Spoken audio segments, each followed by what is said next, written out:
The story begins with two children sitting in front of a castle. The little boy places a flower crown on the girl's head, commenting to Eiglet that her white hair is very beautiful. The girl becomes embarrassed. However, she is interrupted by the shout of a woman calling her brother by name, as if scolding him. A woman calling for Heron asks what he thinks he is doing and pulls him away forcefully, questioning why he had let that thing out of the tower where it should have stayed. The girl returns to her chambers alone, locked away in darkness for her entire life. A few years later, Eiglet is accused of attempting to assassinate the Empress.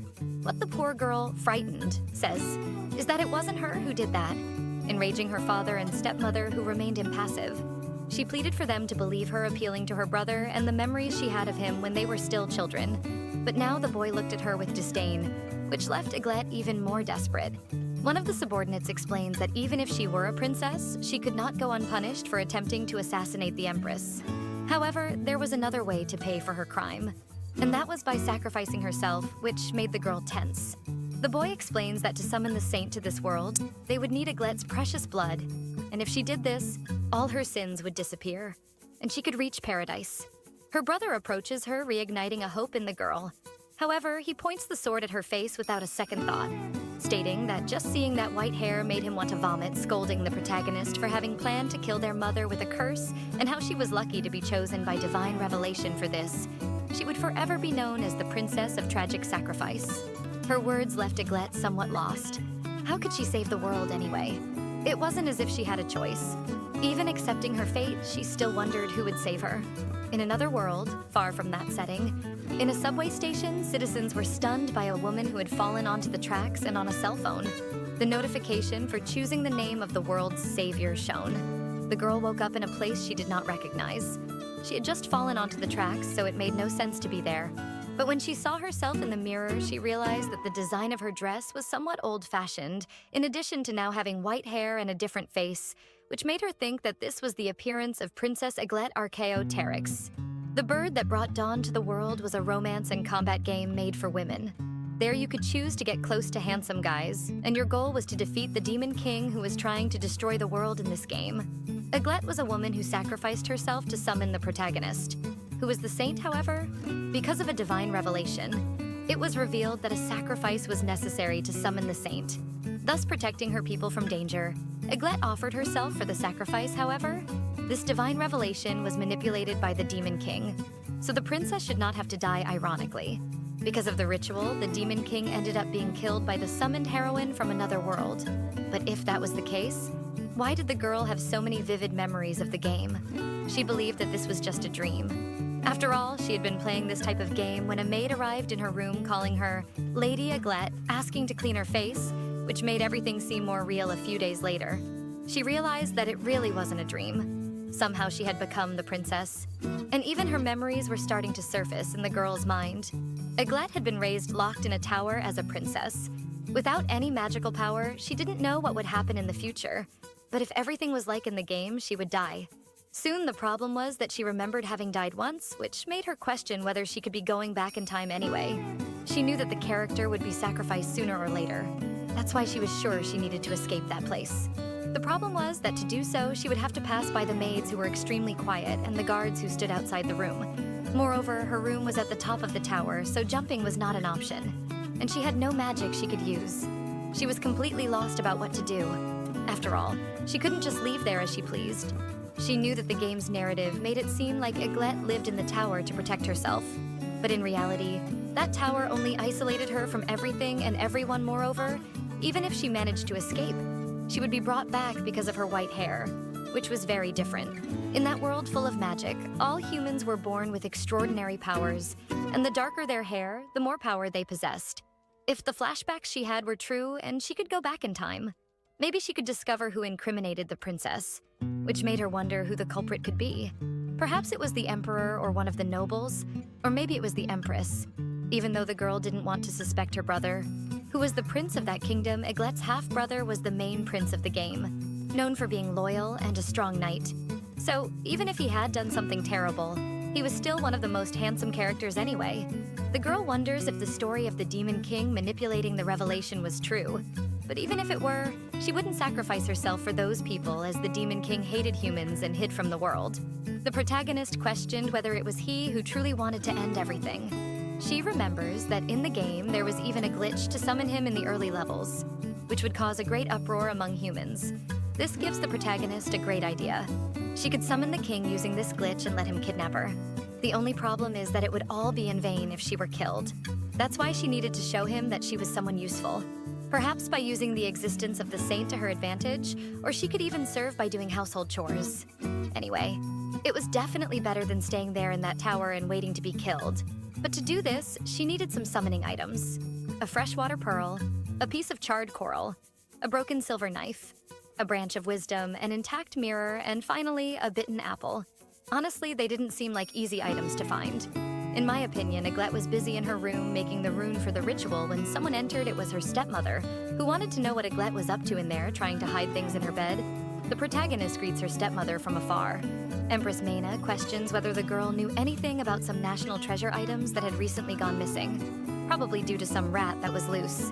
Noticing that the girl was trying to hide something, she comments that she probably found the rat's hiding place. Eiglet realizes that she has drawn the attention of a very problematic person. During the game, that woman was introduced as a concubine who became an empress after Eiglet's mother died, and was generally portrayed as someone kind. But in reality, she was a shrew who picked on Eiglet all the time, and sarcastically said that the princess of the kingdom of Terex was very greedy for taking all those items. And that's why her stepmother was even embarrassed to show her face to others. This makes the protagonist apologize. Anyway, Manhwa orders the princess to return the stolen items. But she couldn't concentrate on that because she realized that the moon was already in the perfect position for her summoning. This is because the time frame in which she could use the game's glitch to her advantage was quite limited, restricted to a short moment on a full moon night. In other words, if she didn't escape that night, she would have to wait at least another month to try to flee. But if the items were confiscated, she also wouldn't be able to get out of there. That's why Eiglet warns her stepmother to be careful not to hurt herself, in a threatening tone which leaves the woman quite confused until the girl opens the curtains of her bed, revealing the summoning ritual prepared there with all the items she had indeed taken. Manhwa questions what the girl was doing with those things and says she would love to help with her whims under different circumstances. But before she could finish her sentence, Eiglet takes a bite of the apple she had managed to steal, causing it to roll on the floor right after. And then, she began to pray. Summoning her savior spirit once and for all, a great light shines from the center of the ritual on her bed, indicating that it had worked, and the power is so intense that it ends up throwing Manhwa away. The woman screams, questioning what kind of magic the girl was using. She was terrified because she felt a dark aura there, along with an extreme amount of magical power emanating in the room until she saw a boy with a pair of horns cross through the wall of the room, which made her even more disturbed. In front of her stood a very serious boy. He had dark hair like coal and large horns. The woman recognized that figure from afar, which made the lady faint from so much nervousness. Seeing this scene, the Demon King wonders if it was she who summoned him. But to his surprise, there was someone else there. And Eiglet steps in front of the boy, claiming that she was responsible for that, pleading with him to hire her.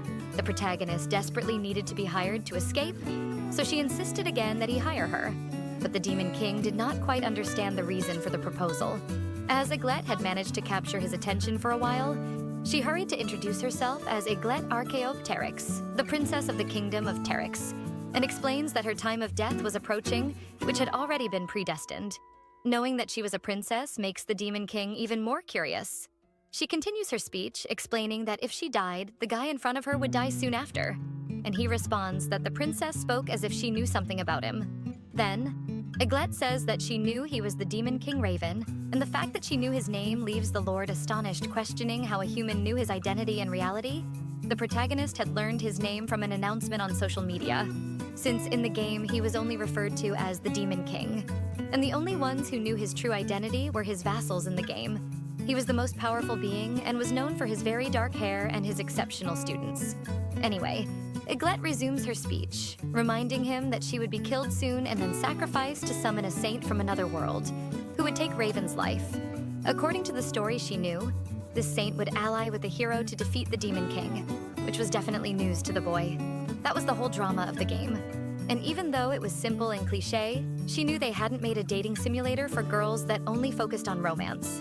There had to be more stories involved. Raven couldn't believe her, and that's why he wanted her to find a way to prove what she was saying. But the protagonist had no way to do what he wanted. So she said that if he didn't believe her, he could just leave. As time would prove she was right still, the boy questions why the human princess was giving all this information to a demon like him. And the reason was simple. Eiglet didn't want to die, at least not again. Confessing this to the boy, every word that came out of her mouth left the Demon King more shocked and intrigued, to which Eiglet responds that she needed to get out of that place. Confessing that even if she escaped, she wouldn't be able to make any friends with humans because of her white hair. It was then that Raven realized he hadn't even noticed that the girl had snow-white hair, something Raven had never seen before. Noticing his confusion, Eiglet asks if he didn't know her story, about how she was the powerless princess of royalty indeed.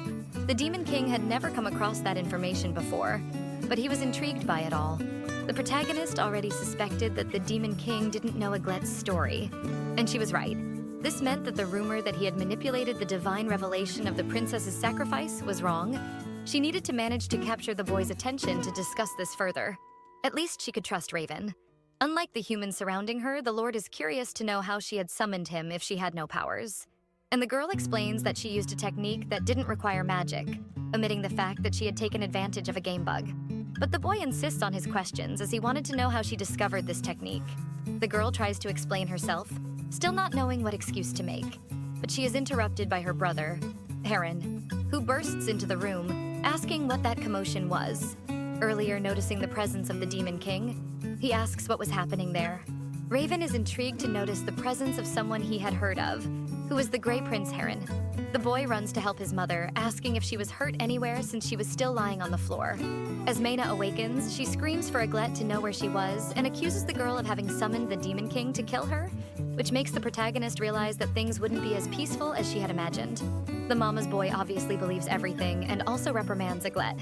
He points his sword at his own sister, saying that she not only tried to kill the Empress, but was now working with the Demon King, and questions if that was how a member of royalty should behave. The protagonist even tries to explain that she wasn't planning to kill her stepmother, but the boy interrupts her with shouts, telling her to stop lying, because it was his maid who said she was repeating curses several times in the room. While Heron yelled that the girl was ungrateful for doing this to Mena, who had blindly trusted Eiglet, Raven found the whole situation ridiculous, until her hand became enveloped in a blue mist which surprised and alerted the Lord. It was as if his magic was being sucked away by Eiglet, who was quietly beside him. Meanwhile, the brothers continued exchanging insults, and Heron was ready to talk about Eiglet's presence. But the princess already knew that speech and completed his statement. "My presence is dark, right?" Surprising her brother. In any case, he calls the guards and says she will be arrested for attempted murder of the Empress, and that after that, he himself would destroy that place and the Demon King. Again, the girl tries to convince Raven to take her with him. The Demon King thinks it was at least interesting to see a princess born in the sacred kingdom of light without any power, and this makes him smile. Then, Raven extends his hand to the princess, saying he could take her with him without any problems. The two seal the agreement when Eiglet holds the Lord's hand while Heron continues shouting, reprimanding her for her actions. Even so, the princess is carried by the Demon King without any resentment, and she asks her brother to take care of himself before leaving him. As the two fly out of the tower, the boy even tries to call his sister again, but it is already too late.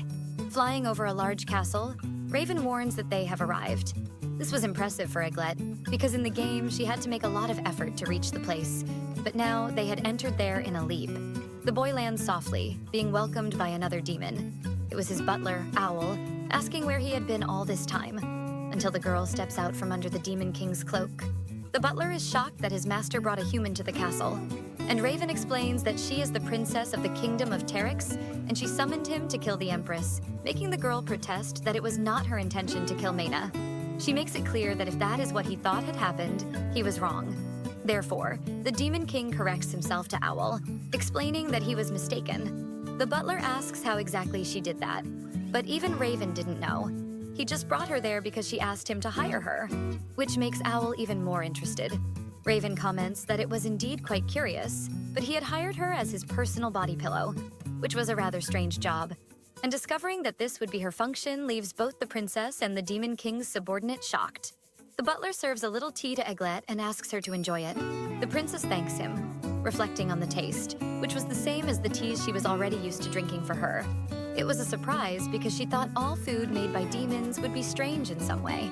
While she was sitting there, she couldn't help but observe the details of that hall, especially the Demon King. After all, from that day on, she would be the Lord's body pillow. Eiglet wondered if this body pillow thing was just a joke because it was very strange.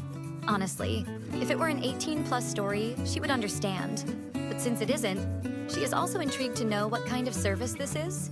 Owl breaks the silence in the room to ask his lord who that human was, but he says he has already explained everything. Then, Owl asks if she really is the princess of the kingdom of Terex. To him, it was strange because he had never heard of any princess in the royal family. However, Raven reaffirms that Eiglet is indeed a princess, and even the Grey Prince, Heron, confirmed that she was his younger sister. Although he didn't understand the reason for keeping the girl's existence a secret, the Demon King decided not to comment but was almost certain they did this because of the girl's white hair in front of him. He had never seen anyone without any magical power before, and now he was in the presence of a princess without magic, hidden in a very tall tower. Perhaps to protect her from the world, or maybe there were other reasons Raven stared at the girl intently. The girl had a distinct aura that shone at all times. The Demon King asks her again if she tried to kill the Empress. Angrily, Eiglet repeats that she had already said that, and that she hadn't tried to do anything. She was just incriminated for something she was completely innocent of. Resuming the conversation from earlier, the Demon King repeats what the girl said about the saint who would appear to defeat him if Eiglet sacrificed herself. But what troubled him was that, even though she was human, she seemed to care more about her life than about defeating the Demon King. The girl responds that she indeed cared, because dying was in the middle of the sentence. Flashbacks of her former life, when she was pushed onto the train, come to her mind. Just like when she faced the sword, already in Eiglet's skin. Then the girl concludes, shuddering, that dying is scary. She was completely unsettled by the situation, and Raven is understanding, saying he got her point. With that resolved, he asks the butler to get a maid to take care of the girl, but Owl asks him to wait, and questions whether he would really keep the princess there. After all, it could just be a trap from the humans. But the Demon King was not worried, and he questions what kind of trap it would be. He quickly adds that even if it were a trap, it was not a problem, as he had plenty of time and many lives to deal with it.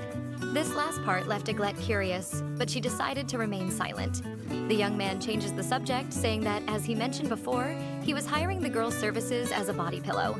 She asks what exactly that meant, to which the Demon King replies that a body pillow was a body pillow, as the name suggested. But Eiglet was thinking about doing more household chores, like taking the dishes or cleaning the floor. Hearing this, Raven says that if she didn't like the role she had been given, he could take her back to her home. It was no problem for the Lord. However, when he explains that her payment would be 500 gold coins per month, along with 3 daily meals and her breaks, he manages to capture the girl's attention again. Moreover, he would also make sure to have the butler bring some of his best sweets for her, which leaves the demon indignant. The girl could not refuse 500 gold coins. She could buy anything with that money, even rare items. So I don't need to say that Eiglet accepted without hesitation, and her response makes the Demon King smile, completing the agreement between the two. Sometime later, as night fell, the girl was heading towards her new master's room. Upon reaching the door, she wonders what exactly a body pillow does, since Raven didn't explain. The girl knocks on the door, and the young man asks her to enter. The princess enters shyly, feeling awkward in the presence of the Lord. Sitting on the bed, reading a book, Raven asks Eiglet to come closer. She walks very awkwardly, but obeys the orders, until the Demon King pulls her arm, throwing her onto the bed as if she were light as a feather. Before doing anything, he stares at her intensely, as if he could see through the girl. Eiglet's face was hot and flushed. After all, she didn't know what was going to happen. When he gets closer, her heart races, and the princess becomes increasingly awkward, watching the young man gaze down at her, until he pulls her waist. The girl was starting to understand what was going to happen, and wondered if being a human pillow was a kind of code for the perversions he intended to commit. Raven remained silent, just observing the girl with his dark eyes. In a quick movement, he places Eiglet on top, which only makes the girl's face turn even redder than a tomato. She was even sweating from the heat she felt inside while looking at the young man, until he leans closer to her face, catching her by surprise, and turns the princess on the mattress so that she becomes the little spoon. While embracing her, the Demon King thought that perhaps it would be better to hold her with less strength. It didn't take long for them to be enveloped in a blue aura, just like what happened with his hand in Eiglet's room. This makes the young man open his eyes. While the princess couldn't even rest because she was in shock upon realizing that her new master was really just using her body as a pillow, he was very close to the girl's head, and he held her gently. He seemed to be in a deep sleep while the princess absorbed that aura, feeling it flow through her body. She even tries to close her eyes to see if she can rest, but she is too nervous. While Raven felt his body relax more and more, warming up inside and taking away all the pain he felt. It was then that he woke up suddenly. He notices the girl is distant, thinking he had left the embrace too loose. Then he shakes her, asking if she was feeling sick and what was wrong. Seeing her so vulnerable makes the boy embarrassed. Even so, the Demon King realizes that it had been a great choice to use that mysterious girl as his body pillow. Over the girl, Raven stared at her with his chest open, repeating for her to keep her body relaxed. That didn't make much sense in the girl's head, who was already quite confused by her boss's movements. Until the boy extended his hand going towards Eiglet's chest, who soon asks what he was doing. He had noticed that the girl was absorbing all his magic at an increasingly rapid pace. So, he explains that it must be painful to continue that way, and therefore he wanted to help her feel better. The protagonist was so embarrassed that she couldn't even look at his face properly. And even the Demon King had to admit that he was also a bit awkward in that position, but he didn't take his eyes off the girl, who finally looked at him. Perplexed? During the early morning, the two returned to the previous position with Eiglet as the inner spoon. The Demon King only thought that this princess was incredible. After all, just by touching her, he felt his magic being drained, as if she were a bottomless well of healing for him. Suddenly, the girl asks if they had stopped the activities, but the Demon King whispers her name in her ear, which makes her even more awkward. Raven gets up and asks if she didn't like the feeling. After all, he wasn't very good at understanding human feelings. Noticing Eiglet's silence, he calls the princess again, but this time she was in a deep sleep, making the boy feel comfortable enough to lie down until the sun rose. When Eiglet woke up, she was quite disoriented. She didn't know exactly at what point in the night she had fallen asleep, and that memory made our protagonist jump out of bed. She was very lost in her memories and began to think that what she should do as a body pillow was very different from what she thought it would be. She wonders if she had done anything more with Raven, and she was already freaking out just thinking about that possibility. It was then that the boy moved in bed, catching her attention. She turns to face him. The Demon King was lying down as if it were a photo shoot for a women's magazine. Eiglet couldn't deny that her new boss was very handsome. This type of automa game was scary for making her find a character like that so charming. While she got lost in her own thoughts, the king continued in his deep sleep. The girl sighed, still blushing with embarrassment over what might have happened last night, and she approached the king to stroke his hair. But before she could reach him, Raven woke up, sitting up suddenly and making Eiglet suppress her urge to touch him. He asks if she had woken up for good. However, nothing had happened. In reality, he had plenty of company to stay awake during the night, if you know what I mean. And he just wanted Eiglet by his side to literally serve as a pillow. Besides, it was she who wanted that job to begin with. His response left the girl confused, a feeling she was already used to at this point in that castle. She became embarrassed again, realizing she was the only one having impure thoughts, arguing that it was he who touched her last night. But the boy explains that he was just trying to help, worried about her. After all, if he really grabbed her, then she could complain. Raven explains further, saying that since Eiglet reacted to the magic being drained from him directly, he was concerned that the sensation would overwhelm her. And that's why he tried to help. He even says he believes he deserves a thank you for that. Since she didn't quite understand what he was talking about, the boy gets dressed while explaining that although she had no magic, she absorbed his and kind of overheated. That's why he decided to help. After all, he didn't want to be attacked by the girl while he slept. And just the fact that he mentioned this offended her losing patience. Raven comments that if she was going to make a fuss over something so simple, it was better to do it quietly, because he didn't mind helping, but he hated having Eiglet chattering in his ear. And then, the boy leaves the room, slamming the door in the girl's face. Eiglet was fuming with anger, wondering what was wrong with that guy. Moreover, she didn't understand what he meant by absorbing his magic. After all, she couldn't feel anything. So maybe he was just confused. She was sure that if she could use magic, she wouldn't have needed to ask for his help to begin with. Still, Eiglet was aware that she couldn't be expelled from there. Outside the room, the Demon King was as red as a pepper. Awkward, given the whole situation, with her new body pillow. It had been a few good days since Eiglet arrived at the Demon King's castle. The princess's routine was almost always the same. She had breakfast, lounged around, had lunch, lounged some more, had dinner, took a bath, went to sleep, and then repeated all of this the next day. Although it wasn't a tiring routine, it was very monotonous. If she stopped to think, she worked during the night, but even so, it wasn't the same as a regular job.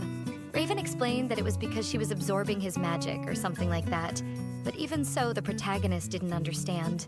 Besides that, Raven had developed the habit of calling the girl's name every night. The girl was already as red as a tomato when she decided to push those thoughts away, until she was surprised by a knock on the door. She didn't know it was already time for her daily visit, but she asked the person to come in. Then Owl asked for permission, pushing a tea cart into the room and announcing that he had brought the girl's snack. That day, the drink of choice was the best demon tea in the world, black rose tea, and he took the opportunity to bring a walnut cookie from that world. Eiglet was very grateful and made a point of showing it every time the butler brought her something, while Owl made it clear that he only did this because it was his superior's orders. And then he asked to leave the room, stating that a maid would come to the girl's room after she finished to clean everything. It was clear to the protagonist that the man hated her. Owl was a demon with high skills and was also Raven's right-hand man. In the game, he was a character that had to be defeated before the player could reach the Demon Lord. There was even a time he appeared in the middle of the story when Eiglet was playing, and she wiped him out. While eating, she reflected that it was kind of strange to think that she had fought against Owl more times than against the Demon Lord himself. Even so, she couldn't deny the butler's culinary skills. After all, that cookie was amazing. She even wondered if he had made it himself. It was a surprisingly impressive talent, especially since there were no details about the daily lives of demons in the game. In fact, now that she stopped to think about it, there were other demons in that castle, and so she made a decision.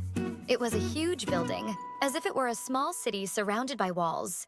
The human entered one of the rooms, peeking discreetly through the crack in the door, and found a true banquet happening, with several demons laughing freely and sharing meals.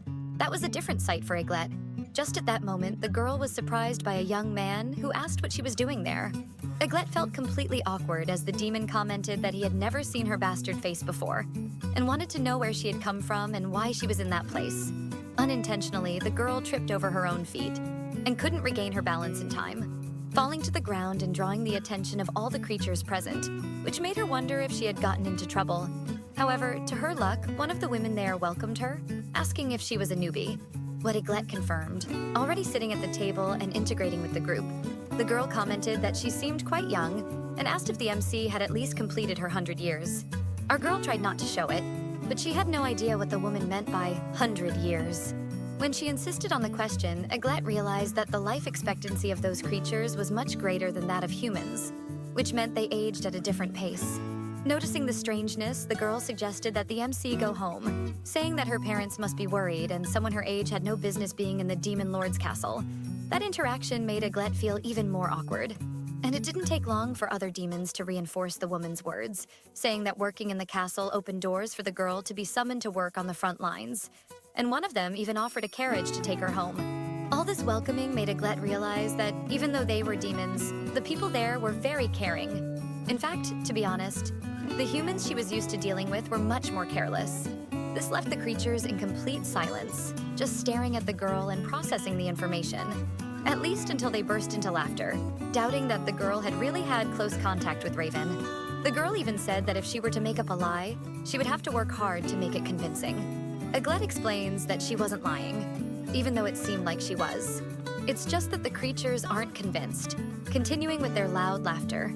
And one of them says that the Demon Lord wouldn't appear in front of common demons like them because he was too important to do something like that, asking if she really thought that someone so important would bother to talk to a child like Eiglet, and repeating that she should have come up with a more convincing story. Slightly diverting from the lie invented by Eiglet, one of the demons asks what kind of job she said she received from the Lord and if she was in the middle of her shift. Eiglet thinks for a moment before answering, especially because she couldn't just go around saying she was the king's body pillow. But this delay gives the demon more reason to doubt the truth in her words. It was then that the woman said something unexpected to our girl. Look, little girl, the Demon King doesn't sleep. And this leaves her extremely confused. Her friend adds, explaining that Raven's body was so full of magic that he didn't even need to sleep. The image of Raven shining while resting comes to the princess's mind. She couldn't believe it. She had been with him every night and was sure that the boy was in a deep sleep.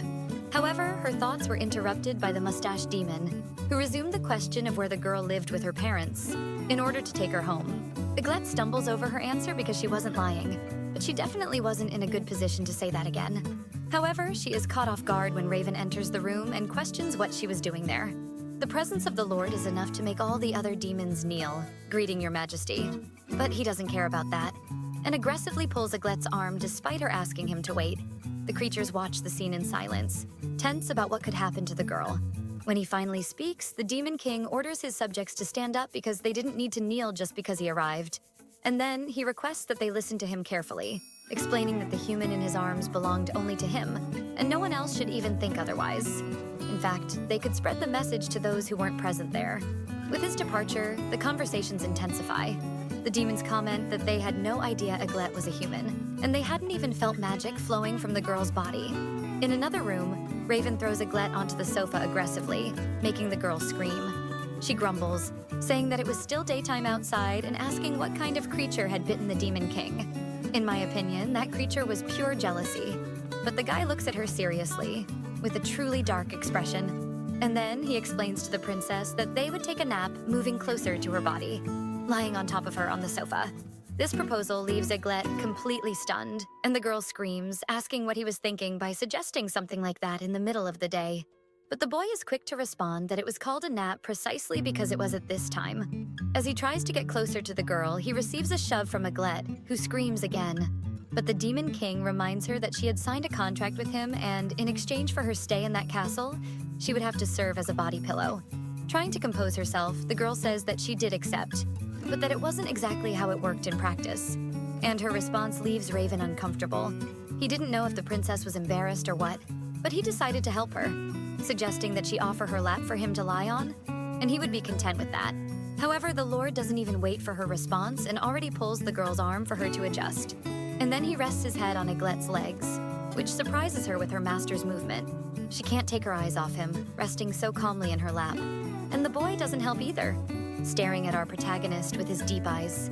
That position was even more embarrassing than the spooning they did at night, until Raven raises one of his hands, gently holding a strand of Eiglet's hair and commenting that up close, its color was quite peculiar.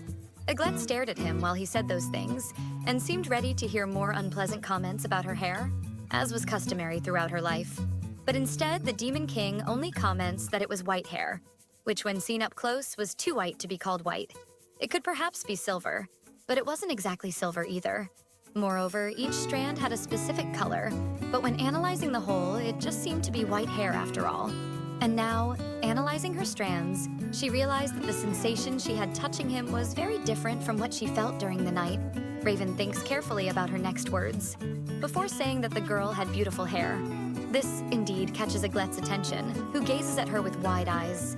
She says that she had always heard people say that her hair was quite ugly throughout her life, which Raven thought was a shame because he found the princess's hair really beautiful.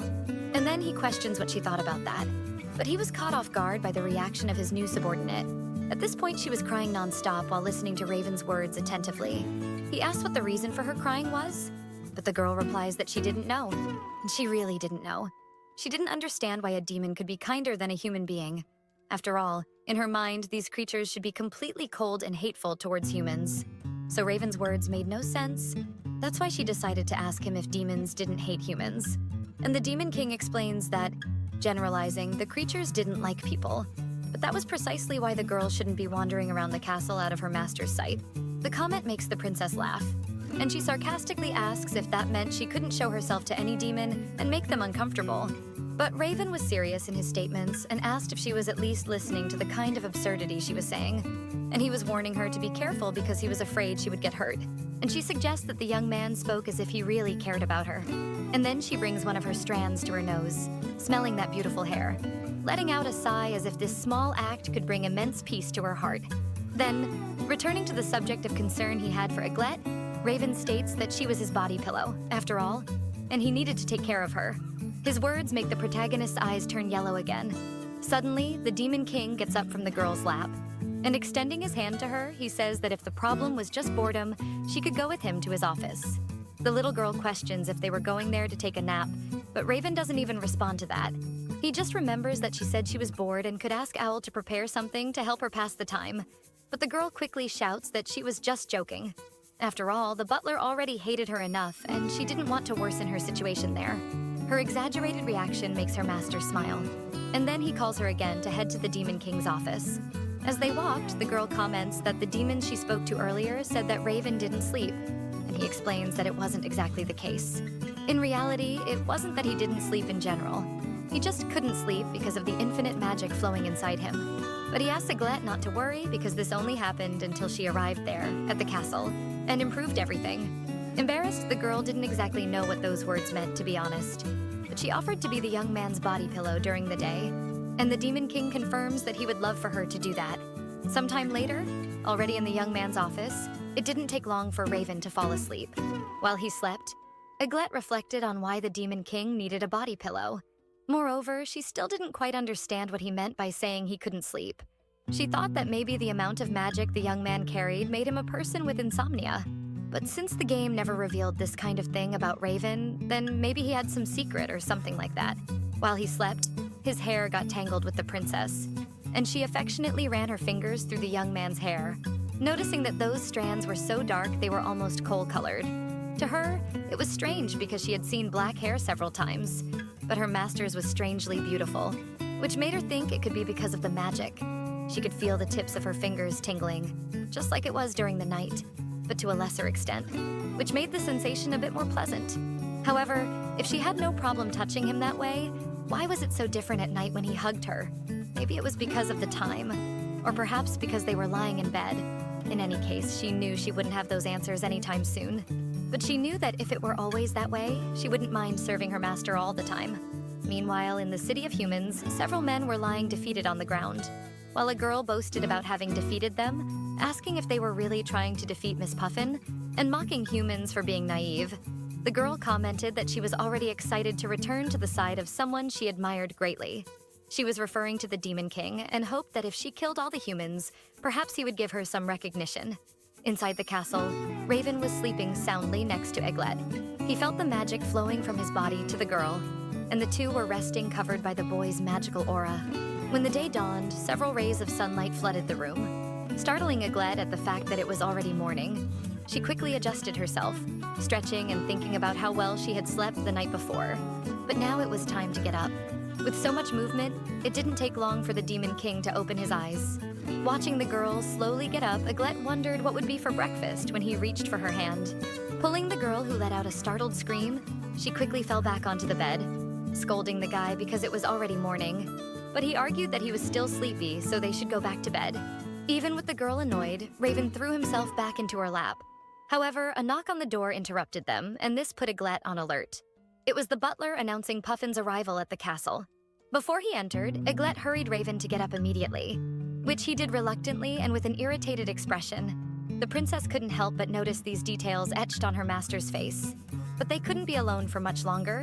As Puffin entered the room very excited, announcing her return, the girl referred to him as her beloved Demon King. The girl's eyes sparkled just being in Raven's presence. Then she reported that she had repelled all the humans who dared to cross the border of the demon land. In fact, while hunting them, she took the opportunity to pass by the human army's base. However, Puffin interrupted her report when she noticed Eiglet's presence in her master's room, staring at the white-haired girl seriously. She was already preparing to put on a show and approached the princess to ask who the hell she was. A question that Eiglet returned, after all. She had never heard of Puffin, who introduced herself proudly, doubting that she really didn't know her and her role in the Demon Army's special task force. But in the game, she had only received the title of Noble Daughter of the Demon King. The mention of the Demon Army's special task force surprised Eiglet, especially since she had never heard of the existence of this squad. Nor did she know that the Demon Army had a special task force, because that name had never appeared in the game. Suddenly, Raven got up from the bed, followed by Puffin, who questioned how he dared to go after another maid when he had her at his disposal. But all he said was that he wanted a general report on the situation. While Owl was doing this task, Puffin stared at Eiglet with great strangeness. She seemed to feel proud to be holding Raven's arm, as if he were her possession. Meanwhile, the princess couldn't help but notice that this girl was like a storm in there. The scene of her saying that Raven already had her and didn't need another maid replayed in Eiglet's mind, which made the girl reflect for a moment, coming to the conclusion that the Demon King had a girlfriend, something she didn't know after all. Raven hadn't mentioned anything like that to her before. This seemed to leave our girl sad, but she tried to come to terms with the fact that from the beginning it was clear she would only serve as a body pillow anyway. Maybe it was a good time for her to take a walk around. And so she did, wandering through the hallways, always disguising when confronted by Eiglet. The girl couldn't help but feel bothered by this type of interaction. She thought that maybe it was because of the scene Raven made the other day, saying that she was a human who belonged to him and no one should touch her. Although she didn't like the gossip, now when she went out, no one tried to hurt her. In fact, no one even approached her. While walking, the girl reflected that even when she was in Raven's office, he remained silent. He said nothing to Eiglet, and this bothered her because she missed talking to someone. It was then that she passed by a room where two demons were practicing fencing, which gave her a great idea. She approached the two, interrupting their training, and because of her persistence, she managed to get a sword to join them. Of course, she had almost demanded that they let her train, so it would be hard for them to refuse. Her plan was quite simple. She wanted to strengthen herself and gain more stamina before leaving the Demon King's castle, because to do that, she needed to at least be able to protect herself on the street. It didn't take long for other demons to notice the girl there, asking what she was doing. And one of them explains that the human brought by the Demon King was trying new things. The commotion catches Puffin's attention, who was also passing nearby. She didn't know until then that Eiglet was a human. When she was still alive and a regular player of the game, Eiglet managed to reach the highest levels in all skills. Magic, swordsmanship, everything. But now it was the first time she was holding a real sword. It was quite scary, but she had to do it or she would die of boredom in that huge castle, until someone announces that they could start the fight, which is filled with a very strange feeling. In the audience, Puffin, like the other demons, watched attentively. For some reason, Eiglet's body felt as light as a feather. While she fought for the first time, it didn't take long for the news to reach Raven's ears, and one of his subordinates bursts into his office, informing him that his human was doing something terrible, which triggers an alert in the Demon King. Meanwhile, still in the battle, Eiglet's opponent was underestimating her in his thoughts. He knew he couldn't hurt her, after all. His master was the one who brought her to the castle, so he would take it easy, but he was confident that a few hits would be enough. And Eiglet holds the sword firmly, catching the guy by surprise. In the audience, the demons were shocked by the girl's skills, who pointed the sword at the guy on the ground without any problem, wondering if, even with the dull sword, she could still cause some damage. And the demons watching couldn't believe that this fragile human had managed to subdue a soldier from the demon army. Her opponent was also wondering what the hell that human was. With the shock past, Eiglet realized what she had done, wondering what had happened. After all, her body felt extremely light. It was as if it had moved on its own. She could see all of her opponent's movements and consequently could dodge without much complication. The girl stared at her hands, shocked by the abilities she possessed. She remembered that in the game, humans didn't have magic, so she couldn't use any special spells. And that's why she hadn't noticed her abilities. However, all her stats had reached the maximum level when she was still a player, and apparently this applied to her new body. Of course, it was just a hypothesis, but she couldn't simply dismiss it. It was then that the girl was called to attention by Puffin, who shouted her name. She hadn't even noticed the presence of the demon from earlier until that moment. As she approached, the general introduced herself again, questioning if Eiglet didn't remember her. But for her luck or misfortune, the MC really hadn't paid much attention. After all, she had just woken up. But this excuse made Puffin even angrier. And she draws her sword, challenging the girl to a fight, stating that she didn't know what kind of trick she had used. But seeing a human defeat a demon like that, without cheating, was something that stirred the girl.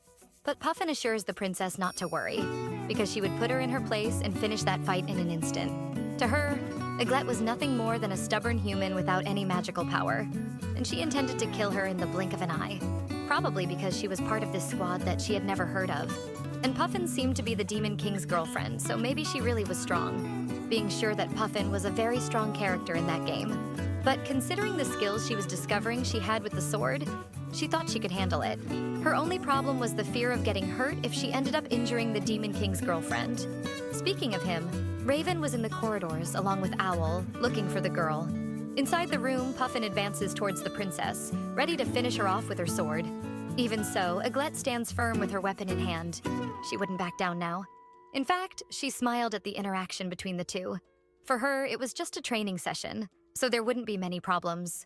And quickly, she takes the sword from the demon's hand, leaving everyone watching the fight with their mouths agape.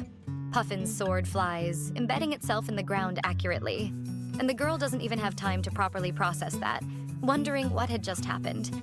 She glares at Eiglet, filled with hatred, while the girl kindly asks if she had hurt herself or something like that, despite thinking that she hadn't touched her opponent with the sword at any moment. But this sounds like a provocation to Puffin, who turns as red as a tomato. She charges at the princess, shouting that she had used magic to take her sword, and she complains about the ridiculous color of Eiglet's hair, which made her think she could let her guard down. These accusations make the other demons comment that apparently the girl's hair was dyed with magic.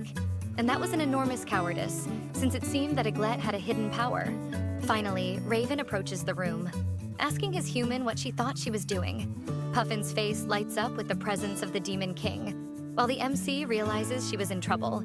The general rushes to say that this human had committed a cowardice in the midst of the fight, but the Lord pays her no attention and walks right past her, complaining to Eiglet that he had received a notification that the human was trying to take down his entire army.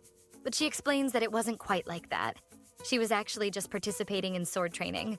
And Raven replies that if that was the case, then it was fine. But he soon picks the protagonist up by the waist, carrying her like a true princess. Eiglet asks him to wait a minute, embarrassed by the situation, and she shouts, asking where he was taking her.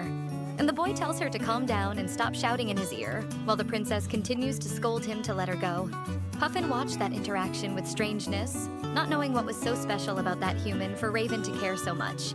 But Owl pulls her out of her thoughts, telling her to report what had actually happened before they arrived. Meanwhile, her master walked through the corridors still holding Eiglet in his arms, despite the girl trying to get his attention at all costs. She asks if Raven was upset because she almost hurt his girlfriend. And that word, yes, makes the Lord put her down on the ground. He questions what exactly the protagonist was talking about, and that leaves her thoughtful. But she quickly explains that she thought Puffin was the boy's girlfriend or something like that, only for him to explain that the girl was just his subordinate, which leaves the princess feeling awkward. As her response didn't seem very convincing, the Demon King repeats that she was indeed just a subordinate, and he makes a point of saying that he had never, in his entire life, touched one of his employees. His eyes are clearly heavy while he talks to Eiglet, and she changes the subject, asking if he was sleepy, something that Raven confirms, explaining that they had planned to go back to sleep, but they woke him up. So the princess suggests that they could take a nap in bed this time, surprising Raven.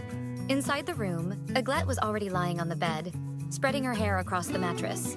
Her face was the same color as always, since she was in the presence of her master, pink as a tomato. But in reality, we won't find out why those noises were happening, as it only shows Raven approaching, touching her hair and calling her name. And sealing the closeness between the two, it seems like there was an intense kiss. Seriously, why don't they make things clear? Hearing that call, she opens her eyes. It's explained. It was just our protagonist having a hot dream. She clearly remembered inviting him for a nap in bed.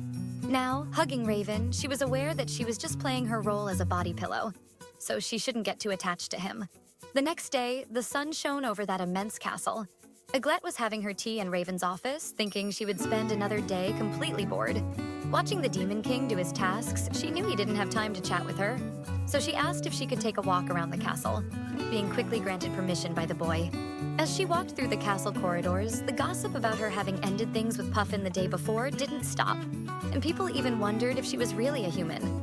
Meanwhile, she only thought that she had done something bad the day before, so she probably couldn't train with the same group as before anytime soon. As she turned around, she noticed the little one protecting himself from huge boxes that were about to fall on his head. This triggers an alert in Eiglet, who runs towards the boy, pulling him away and preventing him from having an accident. In Eiglet's arms, the child screams again for his father, who luckily was safe and says that he had scared him. The princess feels relieved. After all, as she expected from demons, they were quite sturdy. With the child in his arms, the man thanks the human for protecting his child, but she explains that he didn't need to thank her. After all, her body had just moved on its own. This brings back memories of her past life when a man from her job thanked her for the help she gave. This causes tremendous anxiety in Eiglet. She knew that it was terrible, and if she continued to meddle in those men's lives, everything would happen again. It was then that she remembered what really happened in her past life. She had been pushed onto the tracks by a man who confused things and thought she was in love with him. How could people be like that? Wasn't it easier just to reject the person? Worried about just being kind could make people interpret her wrong? But the girl was pulled from her thoughts by the little boy in front of her. He asks if she is really okay, or if she is hurt somewhere. But the girl bends down and explains that she is really fine. In fact, she wanted to know if he had hurt himself. Only the little one insists he is fine. However, he explains that his father hurt his hand. The man intervenes, saying it was nothing serious. although it was somewhat uncomfortable because now he couldn't hold the kitchen knife for a while. The mention of the knife makes Eiglet a bit worried, at least until the child explains that his father is the head chef responsible for the castle's food. He had even thought about asking Owl to send someone to help, but everyone in that castle seemed busy. So if he couldn't manage, he would have to do his work even while injured. This gives the girl a great idea. Sometime later, while leaving the Demon King's room, Eiglet was called to attention. Raven comments that she'd been going out frequently in recent days and wanted to know where to. And since it was always at the same time, he had noticed it wasn't just any walk.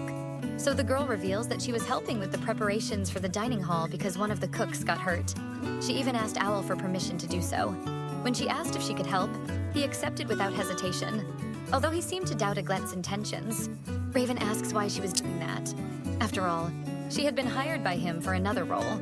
But the princess retorts, asking if she didn't always return in time to take their daily nap. And she doesn't wait for Raven to respond before saying goodbye to him and leaving the room, leaving the Demon King standing there. But the young man suddenly gets up, walking through the corridors after the girl. In the dining room, things were going well. Eiglet was friendly, so she interacted with the cooks without any problem. Meanwhile, Raven watched her in silence. While they ate, the demons commented that the human brought by the master was helping in the kitchen because an older guy had gotten hurt.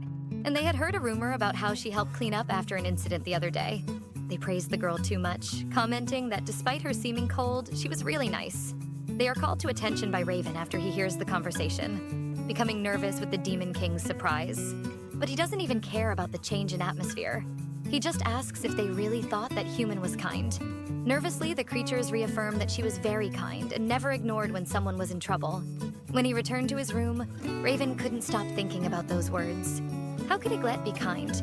He took advantage of her presence there to talk about it, calling her attention. He explains that he had a problem, and she asks what it was about. Then Raven explains that he couldn't do any of his work, which makes the girl suggest that she could fetch Owl, but he says it wasn't necessary. Thus, Eiglet gets up, saying goodbye because her time to help in the dining room was up.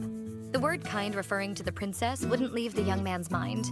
After all, now that he stopped to think, she had never treated him in a kind way. Far from there in the kitchen, Eiglet was cutting carrots. Meanwhile, she reflected on the strange behavior that the Demon King had assumed in recent days. He was knocking over documents and complaining that he didn't want to get up frequently. She didn't know exactly what Raven was trying to do, but she couldn't think about it for much longer as she heard a scream coming from outside the kitchen. She was already ready to deal with the disaster, but came face to face with the Demon King, who was very serious. He approaches the girl and finally asks her directly why she was always cold with him. Eiglet stares at her master as he repeats the question, "Why are you always so cold to me?" Being honest, she had no idea what that young man was talking about, and it didn't take long for her to realize that the demons around were commenting on their interaction. So she decided to take him to a more private place. With her arms crossed, the girl asks what he was talking about, and the king says he meant exactly what he said, as she always treated him with an inexplicable coldness. This catches the princess by surprise. Raven gives an example that at that moment she only left because she thought someone had done something wrong. But when it was he who was in trouble, she never did anything about it. So she wanted to know the reason for that. The girl didn't know what to answer. She couldn't believe that the adult man in front of her was complaining because she supposedly treated the other demons better than him. So the princess explains that it wasn't as if the Lord was really having any problems. Moreover, she had been hired just to be a body pillow. Therefore, her way of acting shouldn't matter that much. In fact, during those moments when they were together sleeping, the Demon King always acted in a confusing and very strange way, which left our protagonist embarrassed. Raven stares at her for a moment, still not knowing what to say, but they are interrupted when the same scream from before repeats. It was a little girl who was in the corner of the hall, crying for some reason. So Eiglet runs in her direction, abandoning the conversation halfway. This makes Raven sigh, as she already expected this kind of behavior from the girl. She approaches and asks the child what had happened, and the little one explains that she accidentally dropped her doll out of the window up there and it fell outside the castle. That was news to Eiglet. In fact, she had never even left those walls since she arrived. She turns to Raven and asks if she could go outside with the child to get the toy back. Something that the young man allows, making it clear that he would have to accompany her in that case. Outside, the guards were always on duty, and they soon notice the Lord's approach. He is polite as he approaches, and one of the knights asks if there is something wrong or any problem regarding security. But Raven denies it, explaining that he was there because of the woman by his side. while Eiglet was holding the child and asking if she remembered where the doll had fallen. The girl points to a tangle of thorns, explaining that it had been there. The Demon King finishes his explanation to the guys, saying that apparently the child had dropped a toy over there. Approaching the thorns, the princess says she thought she could get the bear without any problem. But before she gets closer, the soldiers reprimand her, explaining that those were crystal thorns and therefore very sharp. Then Eiglet asks if there wasn't a way to safely retrieve the toy. He asks what the two guards were doing out there, and one of them explains that apparently there was a doll stuck in the crystal thorns that the child needed. However, it was quite difficult to retrieve it given the conditions. So one of them tells his colleague to find something that could serve as a hook to retrieve the doll. But he is soon reprimanded by the butler, who shouts at the idiots not to abandon their posts. While he lectures the guards, the Demon King approaches the thorns, using his hand to retrieve the doll. When Owl notices this, he screams, drawing Raven's attention while the others watch attentively. But he doesn't pay attention and manages to retrieve the bear, handing it to the man to remove all the thorns from the doll and asking that after that he return the child, with his whole arm injured from the thorns as if it were nothing. Eiglet is amazed by the Demon King, but as soon as she notices all the injuries on Raven's hand, she pulls his other arm, saying that he is bleeding. Her concern seems to surprise him, and the girl looks visibly desperate. She quickly pulls him, stating that they needed to take care of him. The soldiers can't help but notice that their master had a very submissive position in relation to the girl. Meanwhile, the butler does not like what he is seeing at all. Inside Raven's office, she tells him to take off his coat and shirt to treat the bleeding, despite his opposition to this. The girl is shocked by what she sees. The injuries that were there just moments ago were no longer visible on the young man's arms, only a few scratches, which reaffirms that he had said he didn't need to do this. There was no need to stop the bleeding since his magical power healed all his wounds immediately. Still, Eiglet says that he shouldn't have gotten hurt in the first place, and she asks if he didn't feel any pain. The young man thinks before answering, and Eiglet insists. So he explains that maybe she wouldn't understand, but his magical power was immense. So immense that his own body could barely contain it. He remembers his childhood when he was overwhelmed by intense pain throughout his body, and he explains to the girl that because of this magic, he has been tormented by a constant pain throughout his body since he was born, a pain that even Owl did not understand. So he spent a good part of his life exhausted and alone in his suffering, at least until Eiglet appeared. This impresses her, as she did not know she was helping him so much. He continues explaining that even though she had no magic, she served as a vein that could absorb this power infinitely. So using her as a body pillow was an idea he had to improve this absorption through contact. But he did not know exactly what he felt for the girl. His words surprise the princess, who asks if she was really useful to the young man. And Raven replies that if she disappeared, he probably would not live much longer. Even before the saint she always mentioned appeared. In fact, he spent a good amount of time thinking it would be easier if he just vanished. The princess approaches, placing her hand on the young man's face and asks if sucking his powers that way was not painful. Awkwardly, he tries to explain that it was strange. It was as if he had gotten used to feeling that pain. But now that it had disappeared, he felt tremendous fear. For this reason, and for something he did not quite understand, just the thought of losing Eiglet scared him. The two share a moment, and it really seems like a kiss is about to happen. But the protagonist simply hugs him tightly, and Raven asks her to never stay away from him. Sometime after this event, the girl was busy doing her crochet.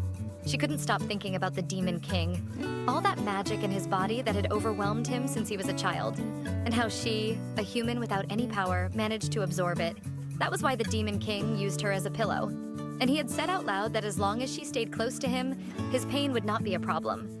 But deep down, she thought there was another reason to keep her close. Raven picks up the ball of yarn that fell on the floor, handing it to Eiglet and pulling her out of her thoughts. The girl thanks him so distractedly that if it weren't for that, it would have stayed on the floor. The king sits beside her while she continues with her manual activities, and it doesn't take long for Raven to rest his head on the girl's shoulder. Since that day they talked openly, the Demon King had been acting in a more affectionate way with her. When she said she needed an activity to pass the time, he even bought that crochet kit. Apparently, in that world, crochet and embroidery were things noblewomen were supposed to know. Suddenly, they are interrupted by knocks on the door. But Raven stands up, saying there was no reason for that. Instead, he would go meet them at the north gate. Before leaving, he warns Eiglet that he would be back soon and that she should wait for him there, leaving her alone with Owl, which was definitely very strange for the girl. She tries to break the silence by asking if the commander in question was the girl from the previous day, Puffin. But the butler explains that it was not. Then the chatty princess talks about how the demon army had many soldiers, so it was normal. But Owl counters by saying that lately they had had many more conflicts with the human forces. That was an interesting conversation for Eiglet. After all, it was about the war between humans and demons. She remembers that there was a sacrifice that should have been made to summon the saint, which meant that Eiglet should have been killed. But now that the story had changed, she wondered what direction it would take. If things continued as they were, the saint would not appear, and thus no one would be able to combat the Demon King. But if that were the case, what would happen to the human race in that world? This question made Eiglet wonder if she should talk to Raven and ask him to stop attacking human nations. Unintentionally, she let slip the thought that it would be much better if humans and demons could live in peace. But hearing this, Owl says it was an impossible mission, with the justification that human beings were always selfish and arrogant. He surprises the girl by asking if she did not know that the former Demon King was killed by humans. According to the story, humans invited him to a meeting promising peace, but they trapped his magic and killed him. After that, they launched a surprise attack on the Demon King's castle and ended the lives of everyone present there, massacring adults and children without mercy. Eiglet could not believe that this could be true, as she had never heard this version of the story before. Owl continues to tell that this was why the ancient castle where the demons lived had been destroyed, and those who survived were taken to the forest where the current castle stands while their land was occupied by humans, becoming the Kingdom of Pitterix, the birthplace of Eiglet, who listened to everything in astonishment. Owl explains that when all of this happened, Raven was still in her mother's womb. The woman who escaped carried all the hatred that her ancestors had nurtured for humans, and she died as soon as she gave birth to the new Demon King. The boy, in turn, inherited the curse and the hope of the other monsters that had disappeared, and thus he became the strongest demon in history, at least until Eiglet appeared. But the butler thought it best to keep this last part to himself. Flashbacks of the day the girl came to that castle arise in Owl's mind, from when he asked why he brought Eiglet to his room knowing the danger it could represent. But Raven always replied that the girl had no power, but she could absorb his. And when she was near him, her body felt lighter and free of pain. Moreover, for some reason he did not understand, he never tired of looking at the girl. Her words left the butler very worried, especially since the color of her hair indicated a magical presence, and he had never come into contact with someone without any magic. For that reason, even observing the girl at that moment, he doubted that the color of her hair was real. The butler comments that he had heard she was the princess of the Kingdom of Pitterix, but he questions why a noble, especially a real princess, knew how to use a sword so well, and he wanted to know where she learned all that skill. Before she could answer, she sensed a third presence. It was Raven, who had returned from her activities and confessed to also being interested in knowing the answer to that. She didn't quite know what to say. After all, if she said it was thanks to the games, they wouldn't believe her. Besides, who knows what would happen if she revealed the truth about her past life? To be honest, she didn't even know if she was Yukiko or Eiglet now, which made her question herself constantly, because she had the memories of both lives, without any kind of internal conflict, even the memory of having been sacrificed.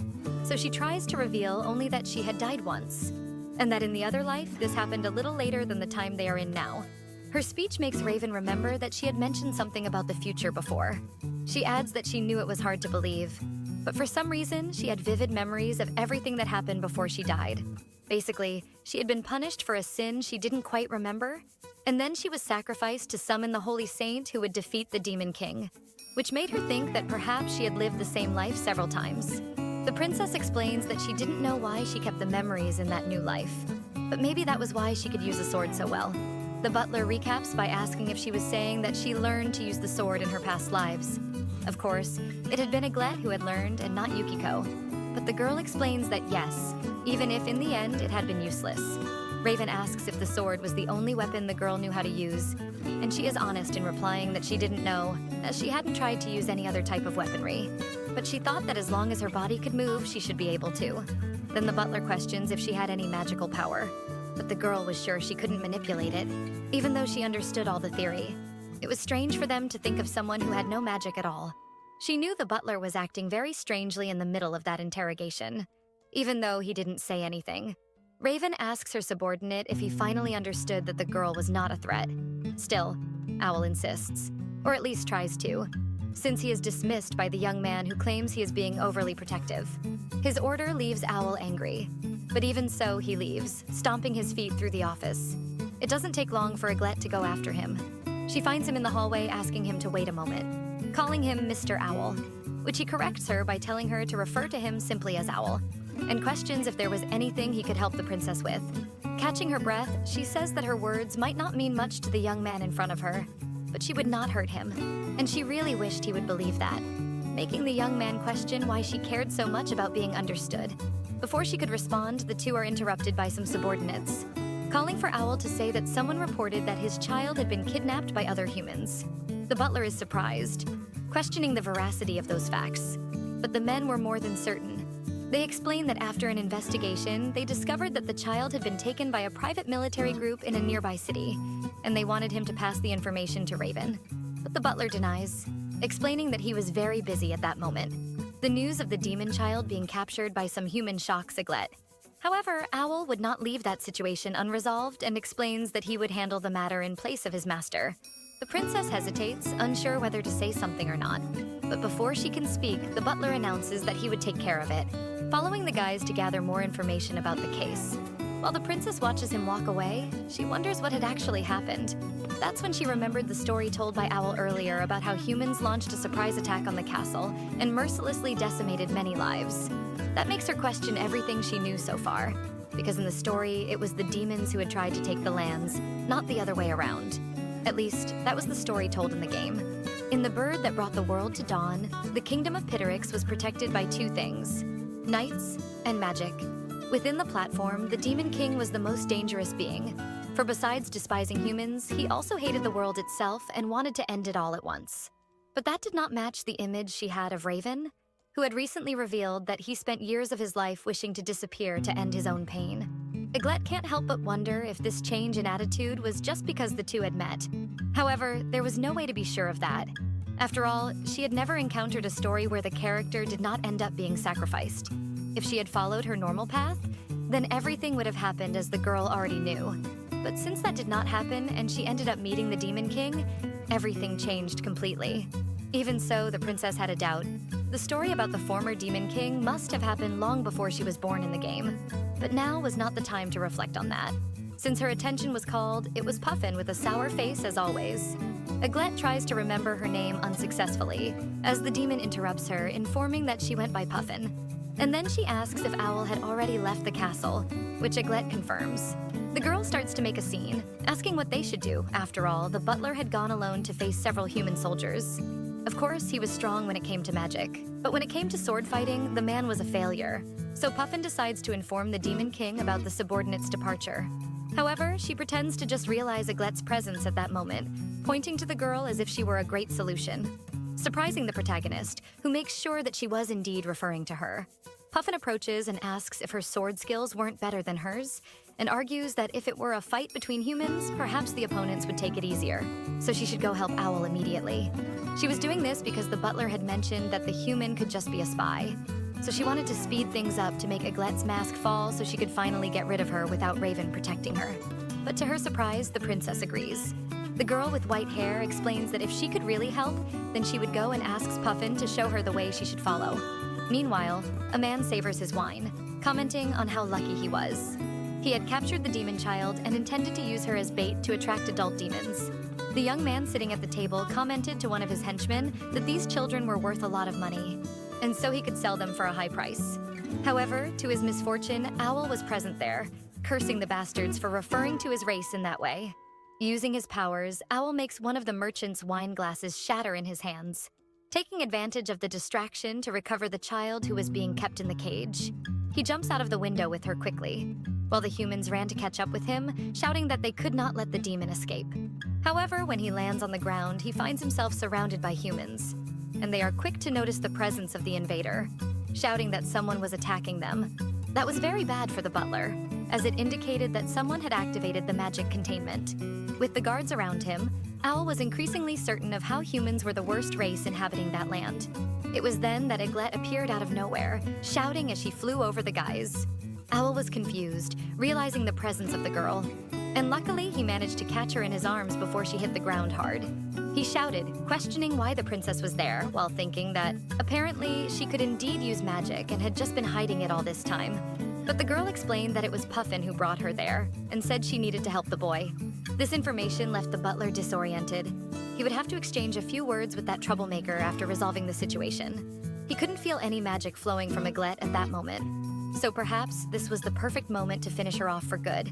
But if he did that, the Demon King would probably blame him. Calling his attention, the girl commented that it seemed like he was in great danger. She stared at the humans around them, ready to attack at any moment. And the butler said that it was indeed one way to see things. She questioned why the boy wasn't using his powers to help himself, but he quickly explained that they had used a magic containment in that entire area and he could escape alone. But taking one more adult and a child was out of the question. Noticing Eiglet's presence, the humans mistook her for a demon and prepared to act, making a point to leave them alive despite being captured. One of the guards used his magic to produce a kind of fireball that grew in the direction of the three. But the butler intervened, explaining to Eiglet that he had a power somewhat similar to hers, while the princess held the frightened child in her arms. With just the palm of his hand, Owl stopped the magic, transforming it into a blue flame that was reversed in the direction of the humans. He then finished explaining about his powers, saying that, unlike Eiglet, he could use them in any situation. The princess looked at him fascinated after all. She had just absorbed the enemy's magic and used it herself as a counterattack. The butler covered her with his coat, asking Eiglet to protect the child, while he would take care of the spells cast towards the wall, one by one. The fact that he could use other people's magic left Eiglet amazed. However, it didn't take long for the boy to start getting tired, as there were too many humans for him to handle alone with so much energy, especially since he couldn't absorb that much magical power. So he needed to focus on controlling what he could. When they all came together to make an even bigger magic ball, realizing that they were forming a very powerful spell, the butler concluded that he wouldn't be able to absorb all that magic. He must be going crazy, and he started to regret not just saving the child and leaving Eiglet alone. However, the girl moved in front of him, protecting him and making him think he had managed to absorb everything without harm. But when he opened his eyes, he realized that it had all been thanks to the girl, who repelled the enemy magic with her abilities. However, he didn't have time to just watch, as Eiglet asked him to teach her how to use another person's power to her advantage. Still, the humans were working hard to make the power ball even bigger. From the top of the tower, the man who had captured the child watched that magic war attentively. He was worried because he knew that the value of demons would drop if they were killed. Even so, Eiglet remained steadfast, protecting both Owl and the child behind her. Inside his castle, the Demon King had no idea what was happening and was signing his papers as usual. It was when he realized that Eiglet had not returned yet and found it very strange. She had followed Owl earlier, but the boy had no idea why. This left the Demon King thoughtful. Owl had been his right-hand man since he was born. He acted in a very protective way, but he would never go against his wishes. Of course, he had his precautions regarding Eiglet, but the boy knew he would never hurt someone he cared about. It was then that he realized what he was thinking. He was referring to the princess as someone he cared about. When had Eiglet become that person? A memory of the day he got hurt came to his mind, when Eiglet touched his face, with a worried expression that, in his view, was very adorable. Now, he couldn't stop wondering where the girl was and what she was doing as well. Meanwhile, the three were there trying to get rid of those humans. Owl was already getting stressed with her, as she didn't seem to be able to retaliate the fireballs, only absorb them. And he shouts that he had warned her that it didn't work that way, as she couldn't absorb all the magic at once. She had to hold back and use part of it as fuel for her own magic, but she explains that it was too late for that, as she had absorbed everything. The child watched as Owl yelled at the girl to let go already, and she shouted back, explaining that the way he spoke made it seem like all she had to do was vomit or something like that. The butler's main ability was this, to absorb the enemy's magic and convert it into his own magic. If the princess could control this gift, then she would be able to use magic too. That's why she asked him to teach her. And he was trying. While making the necessary movements, Owl explains that while absorbing, she should hold and aim at her target to then throw it back. Observing his instructions, the girl wondered if the man in front of her could really be a good teacher. It didn't take long for him to realize that the girl was lost in thought, and he reprimanded her, saying that she had to pay attention because another attack was on the way, and she positioned herself. While protecting her friends, Eiglet tried to focus on absorbing the magic, being careful not to absorb everything. She closed her hands, as Owl had taught. She took a deep breath. Before the girl could deflect the magic towards the humans, the demon merchant watched everything in shock, unable to believe what was happening, because a great explosion followed. That surprised even Eiglet. But instead of worrying, the protagonist ran towards the butler to hug him, celebrating what she had achieved. Even he was surprised by this, because it wasn't as if she had undergone intense training or anything like that. She managed to deflect even more than that fireball had come, but he couldn't feel happy for her. In reality, he was now worried because if she became an enemy of the demons, that would be a big problem. However, it was difficult to maintain this defense while looking at innocent Eiglet, smiling and thanking the butler, informing him that he didn't have to do these hard things alone anymore, which hit him like a blow to the head. The girl was as happy as a child receiving candy, and she only thought that she needed to practice a little more to improve her skill. Meanwhile, the humans were horrified, because they didn't know that the girl also possessed this ability, and there was no way for them to win like this. Seeing everyone scared, Eiglet felt confused if she had done something wrong. An owl explained that they were just mercenary humans, so that was the best they could do. However, the butler coldly warned that they had to make sure that the bastard who had captured the child was dead. Eiglet felt confused if the butler was really serious. In the rubble that remained of the tower after the explosion, the demon merchant crawled. When the butler found him, he quickly drew his sword, shouting for him to die. But he heard a desperate scream for him to stop. It was Eiglet. But the butler asked, why on earth would he do that? He didn't understand the reason to prevent the inevitable. Then she explained that there was a child watching that, and he shouldn't teach a child that revenge was about violence. The two stared at each other in silence with a strong tension in the air, until Owl realized that he wouldn't be able to convince her. So he asked if they should just let that disgusting human go unscathed from the situation. But she explained that she had an even better idea. Although the butler doubted it a lot, he accepted. The idea was precisely to tie the merchant to a tree with a sign around his neck for the crowd to see. The sign read that he had kidnapped a child and deserved punishment. So he should stay that way. Back at the demon's castle, Eiglet asked if the little one had reunited with his parents, to which Owl replied that probably yes. But now it was time to give a report to the Demon King about their activities.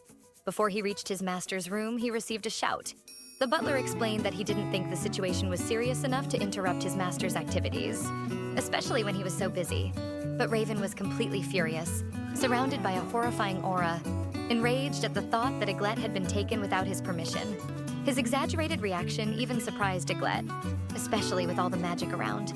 Quickly, she jumped with her arms around his neck, embracing him, trying to absorb all that magic flowing through his body, which seemed to calm the young man. While the butler stared at the scene, shocked by the fact that she had managed to do that. After all the absorption, the girl seemed exhausted, and she was carried by Raven again, who now seemed much calmer. When Owl tried to talk to him, the king ordered him to stay away. However, still not 100% warning, or rather threatening anyone to come near the area of his room, Raven takes Eiglet to his room immediately, placing the girl who seemed exhausted on the bed. He was clearly worried. He couldn't help but wonder why Eiglet had followed the butler, and, more importantly, why he took the girl outside the castle. He was being consumed by a hatred he had never felt before, as he pondered this, which made his magic go out of control. But he was caught off guard by the girl's touch, who asks if it hurt. The Demon King looks at her, embarrassed by the sudden touch, and gently holds her hand close to her cheeks, confirming that yes, he felt a bit of pain. He slowly leans in, pressing his face against the princess's, who was still lying down. Getting a little closer, Raven pronounces Eiglet's name as if it were the most precious thing in the world. My God, show if they kissed or not. What hatred. And she couldn't help but notice that her master's magic continued to linger in the air, which made her think that this was because Owl had gone out alone to resolve his issues, hoping to neutralize all the bad feelings that the Lord was experiencing. While enveloping him, Eiglet thought she could adjust Owl's technique to absorb the Demon King's magic. But apparently, that wasn't possible. All that power, Raven had caused tremendous physical pain, not just because of the quantity, but because of the quality of being on another level. At that point, with so many feelings on edge, Eiglet already felt uncomfortable. It was a dense and heavy magic. It was almost dark and overwhelmed her to a certain extent. Her eyes were already watery, indicating that she wouldn't be able to hold on much longer. The Demon King takes a step back, observing the girl who now no longer had a serene expression on her face. Her face flushed as she looked at her contractor, and he slowly takes off his coat. Slowly, the prince removes his gloves so he could touch Eiglet's delicate face while calling her. It was still strange for her to hear the boy say her name so close. But this time, instead of staying silent, she responds, calling for Raven, who again says the princess's name. Please, if you're going to kiss, do it in a way that we can see. Thank you. It was as if she were burning in flames while watching him until he got closer. Here it comes, and enveloped her lips with a kiss. Finally. So cute. This time, a real kiss. And not just the fruit of Eiglet's imagination, like on a previous night. That had been the first time she saw the Demon King so furious about something. After all, he usually behaved in a cold and hard-to-read manner. But now, with the man in front of her whom she was staring at so deeply, it was as if he were transparent. But even after they separated from the kiss, she could see his magic flowing. Although he tried to suppress it, the girl knew that if she let him pull away, she would feel physical pain again. And so she hugs him, reminding him that she was his pillow, and he didn't need to hold back, encouraging him to let the magic flow.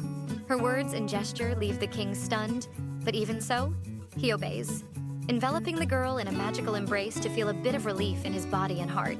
The next morning, Owl was at his master's door, thinking that he couldn't let him sleep forever, so he knocked on the door, asking for permission to enter. When he was surprised by an unexpected scene, Raven was lying on Eiglet's lap, shirtless. Apparently, someone has a habit of undressing while sleeping, and seeing that left the butler embarrassed for some reason. Outside, rumors were already spreading among the demons Puffin was also around. Listening to the conversation of the other demons and enviously wondering how this happened after all his effort.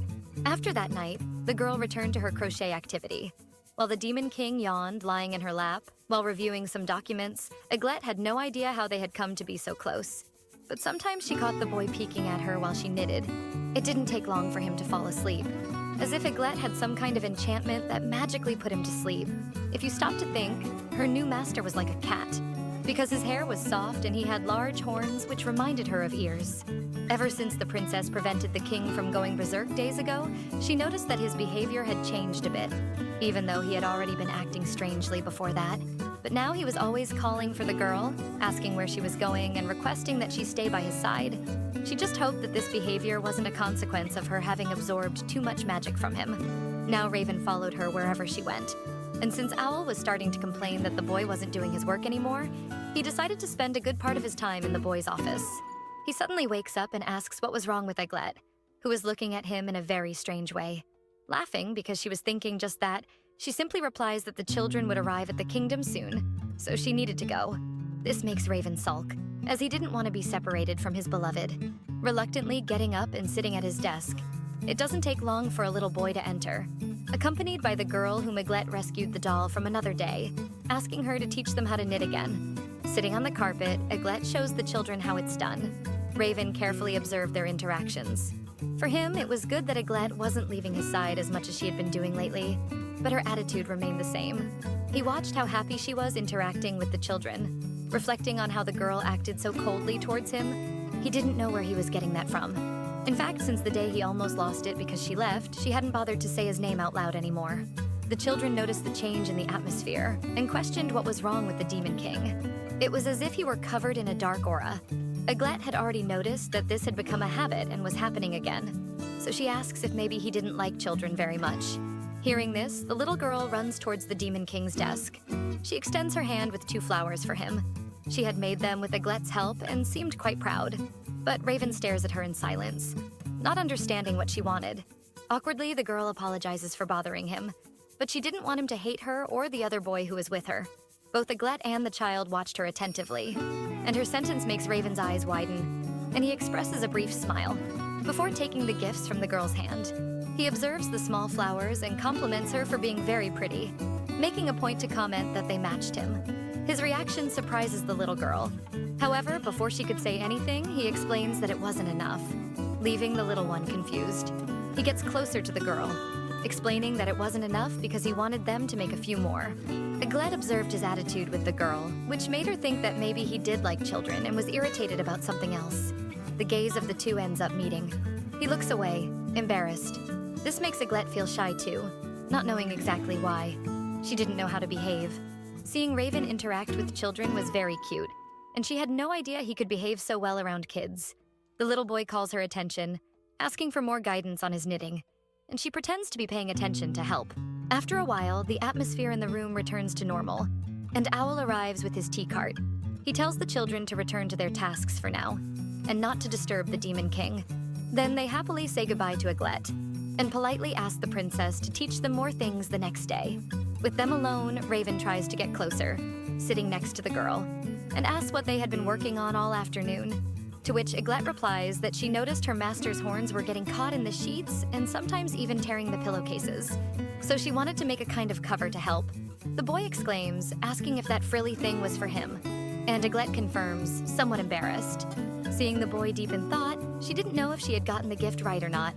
But noticing that he was also as red as a tomato, she ends up bursting into laughter. Owl serves tea for the two.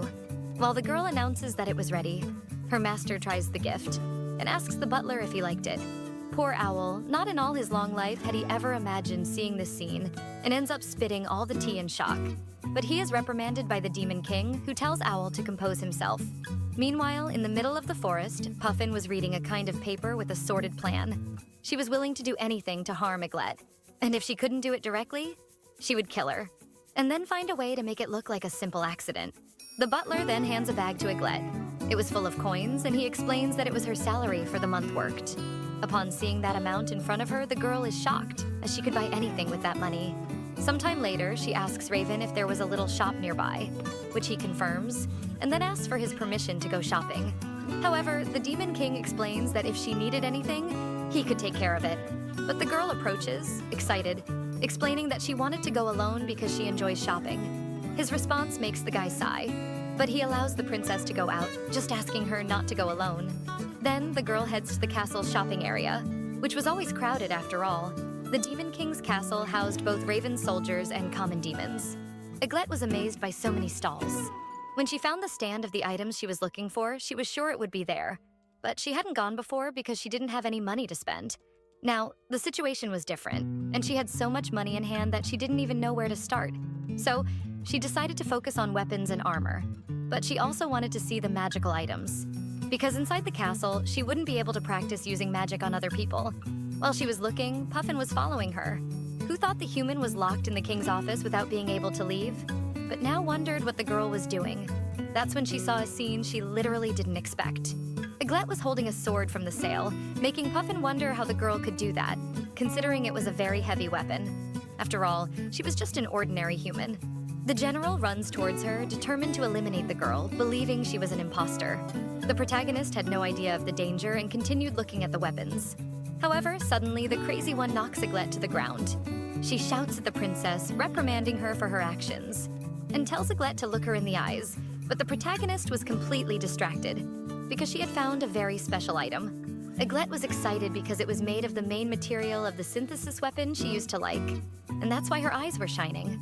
Puffin tries to regain her attention, but the girl just asks her to wait a moment, and runs towards the vendor asking how much the dagger cost. That leaves the general speechless. She wasn't used to being ignored like that, and she wondered who Eiglet thought she was to do something like that. She was willing to end the girl's life right there, while Eiglet completed her purchase with all the kindness and politeness as always. As she continued walking through the fair, the protagonist thought that the curse contained in the dagger wouldn't affect her since she had no magic at all. And apparently, if she brought the necessary materials, they would process the magic for her. The only problem was that the princess still didn't know exactly what she would synthesize with those items. Maybe she could try with a couple of draconian items, but for that, she needed to go to the forest. Her thoughts are interrupted when Puffin shouts for the girl with a not-so-friendly face. However, for the first time, her presence is something positive for Eiglet, who thinks she could take the girl with her to the forest. After all, she was a high-level demon, and thus, quite strong. So, she doesn't let the girl say anything, just runs towards her excitedly, and asks if she would like to go to the forest with her, giving the excuse that she wanted to pick some apples that grew there, and if she said she was going with Puffin, the Demon King would probably allow her to go. Although they weren't friends, that was a great opportunity for the general to get rid of Eiglet without raising suspicions. So, she decides to accept the invitation, which surprises the protagonist, who had no idea that this could be her last day. Sometime later, in the middle of the forest, a hand emerges from a puddle of mud. Luckily, someone throws a rope in the direction of the person in trouble. It was Eiglet asking Puffin to hold on tight, while the demoness could only wonder why this was happening to her while she was immersed in mud. After helping her colleague, the protagonist asks if she was okay, confessing to being surprised when the other simply jumped into the puddle. But Puffin justifies that she hadn't been careful and ended up slipping. In reality, she knew she wouldn't have fallen so easily if Eiglet hadn't moved at the last moment. Since our girl had no idea of the plan, she comments that she was glad the girl didn't end up falling into a bottomless pit. And Puffin laughs in agreement, even though she knew it actually was a bottomless pit. But she wouldn't give up. There were still other traps in their path. She watches every step Eiglet takes attentively, passing through various vines. But she doesn't step on any, surprising Puffin, who asks the girl to wait a little. Once again, the villain ends up falling into her own trap, being pulled by one of the carnivorous plants and startling Eiglet, who screams her name. Even after that scare, the general didn't give up. She was sure that this time the girl would fall into the trap she had devised with several wolves. Another plan of Puffin seemed to be going down the drain because Eiglet was thinking of everything except the danger. In fact, at that moment, she could only think that she was hungry. Suddenly, the wolves retreat, as if they were dying of fear of the girl, surprising Puffin once again. She didn't know what kind of luck Eiglet had, but still, she didn't lose faith in the next traps she set during their walk. Noticing that her companion was completely worn out, Eiglet asks if she is okay. After all, she seemed to be having a terrible streak of bad luck that day. And the protagonist leans closer to her face to clean it with a cloth she was carrying. She treats Puffin with care, asking her not to exert herself too much. Changing the subject a bit, the girl asks if the protagonist doesn't want to pick the apples. That's when a reality shock hit her, and she wonders why she had gone to the forest to pick apples when there were plenty for sale at the store near the castle. But the girl couldn't think much about it, as the shadow of a monstrous creature loomed over them. It was an enormous dragon that roared loudly. Not only that, but a red dragon quickly recognized by Puffin. While her friend seemed scared, Eiglet was happy to have found it, and she let slip. Then Puffin understood that those were the true apples Eiglet had been talking about from the beginning. Thus, the protagonist explains that since the red dragon was there, the fruit she was really looking for, the dragon apple, must be nearby. This rare item was a kind of demonic apple that, according to rumors, was born from a dragon's breath. Since it grew near dragon nests, obtaining one was extremely difficult. The monster in front of the girls roared loudly, completely annoyed by their presence there. Even Puffin felt fear of the creature. She looked at the protagonist seriously. She couldn't believe that this girl was after an apple like that and wondered why she wanted such a dangerous and practically useless item. Besides questioning who that girl really was, who didn't even flinch in front of an enormous dragon. In that world, besides humans, there were demons and all kinds of magical creatures. Some animals formed bonds with humans, like dogs and cats. Others served as livestock, like cows and horses. The same happened with some magical creatures that formed bonds with demons. But dragons were completely opposite to this rule. After all, they possessed immense magic, were very intelligent, and had a strength impossible to compete with. So they were not creatures that could be tamed by humans or demons. However, Eiglet was determined, and in her mind, with both of them in this situation, everything would work out. Then, the girl runs towards the beast, disappearing from Puffin's side in the blink of an eye, and even leaving the creature confused. As she approached, the protagonist only thought that this was a very clever dragon. There was no way to win in a fight against it using a dagger that hadn't even been synthesized yet. Therefore, her main focus now was to find the apple. The vendor had imbued the synthesis enchantment into the weapon as soon as the girl bought it, so she would be able to use it the moment she harvested the fruit. When she located the human, Puffin wondered what the hell she was doing. To be honest, she just wanted it to be over soon and for the protagonist to be crushed and die. But if that happened, she would be left alone with that beast, and escaping would become an even more difficult task. When she looked up, Eiglet realized the tree that was in front of her. Finally, she had found the apples she had been searching for. So, she headed towards the fruits without even hesitating. However, the dragon let out a roar behind the girl, launching its flame into the air. Puffin scolded the girl, trying to explain that wandering around like that was dangerous. She thought the human was a real idiot and began to think that her best option would be to run away while the white-haired girl was attacked. However, Eiglet didn't pay any attention. As soon as she managed to grab one of the apples, she ignored everything around her, using the dagger to make a small cut which illuminated everything around her. That left the demon completely stunned in shock. The protagonist was synthesizing a weapon. Finally, the general understood Eiglet's true plan with that trip to the forest. Finishing this task, our girl runs again, preparing to reach the dragon, and hitting it quickly, leaving the creature lying on the ground. Now, that simple weapon had become a demon apple dagger, thanks to her actions. And this was a super rare item. After all, it was a blade made with the synthesis of a fresh dragon apple, and a cursed dagger that became sharper the more it was soaked in dragon blood. Therefore, as soon as the blade touched the skin of such a beast, it killed it instantly. Even knowing the theory, Eiglet was surprised to realize that using that item really made the task of killing a dragon much simpler. The girl wasn't really feeling guilty. After all, this type of magical creature recovered over time. And because of that, they were great for increasing magic levels. In reality, she was more impressed with the fact that her body had moved better than she thought it would, and the dragon also seemed to move slower than expected. Observing the blade, she thought she couldn't call what had just happened training, but she wished it had been a little more challenging. However, a movement caught the attention of our girl and Puffin, who once again looked scared. Suddenly, 4 red dragons surrounded the girls, and Puffin, terrified, warned that there was one more coming out of the nest. Unlike her, Eiglet was very excited, with a smile from ear to ear, and the demon asked why she was smiling so much. The girl felt like a child receiving candy with that happening, because now she could really train. And in the worst-case scenario, she would escape using Puffin's teleportation magic. Later, when they returned to the castle, the Demon King looked the girls up and down before asking if they had just gone shopping. To which Eiglet replied that she really went shopping, but what she really wanted was in the middle of the forest. Then she called Puffin to accompany her. The girl was covered in scratches and her clothes were a complete rag. It was enough for Raven to say Puffin's name out loud, to scare the girl, who ran out of the office. Eiglet watched her carefully. She had always wondered what kept Puffin so busy. After all, she usually stuck to Raven like a sloth. But her thoughts were interrupted by a sudden approach from the boy. He enveloped her in a tight hug. The protagonist didn't know exactly the reason for this affection, but the Demon King hugged her gently, stroking her white hair, happy that she was safe. This made Eiglet embarrassed. Then, the Lord asked her to change her clothes immediately. Inside the bathroom, the hot steam took over. To everyone's surprise, there they were, both naked, sitting in the bathtub as if it were nothing. The protagonist seemed to be blushing from the situation while our Demon King continued on his mission to turn the story into 18+. 30 minutes earlier, the boy had hugged her, saying he could smell blood. This caught Eiglet's attention, who questioned, "What do you mean?" And the boy concluded that it was her blood and asked if she was hurt. That's when she realized she might have scratched herself somewhere. But she made it clear to the Lord that it was no problem, really. However, he looked at the girl seriously, leaving her even more awkward. After a long sigh, the Demon King said he didn't trust any of her words and, therefore, ordered her to take off her clothes. This request left Eiglet completely stunned. This was the excuse for them to be in that situation, and now he held her hands with as much delicacy as possible to check for injuries. Embarrassed, Eiglet asked if that bath had any healing effect, because she believed she had already healed all her wounds by that point. While gently kissing the girl's hand, Raven explained that she still had injuries on her skin, but Eiglet thought this was all an excuse for the two to take a bath together. After all, the Demon King had been acting very strangely lately.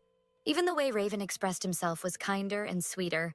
She knew she was in an autumn game, but as far as she knew, the Demon King was not a love interest for the protagonist. And even if he were, Eiglet was not the protagonist of that game. The boy looked at her intently with his dark eyes, before bringing one of Eiglet's fingers to his mouth. This movement startled the girl, who quickly pulled her hand back, explaining that she wasn't feeling any pain anymore, so she wanted to get out soon. But Raven pulled her closer in the bathtub. Gently, he asked Eiglet not to leave again without telling him, and noticing her silence, he confirmed that she understood, making her tremble. The Demon King was giving small kisses on her neck while asking Eiglet to promise that. He holds the girl as if she were the most precious thing in the world and repeats her name in search of a response. The girl was all dazed by the feeling of the boy's hands passing over her body under the water. How so? Shocked.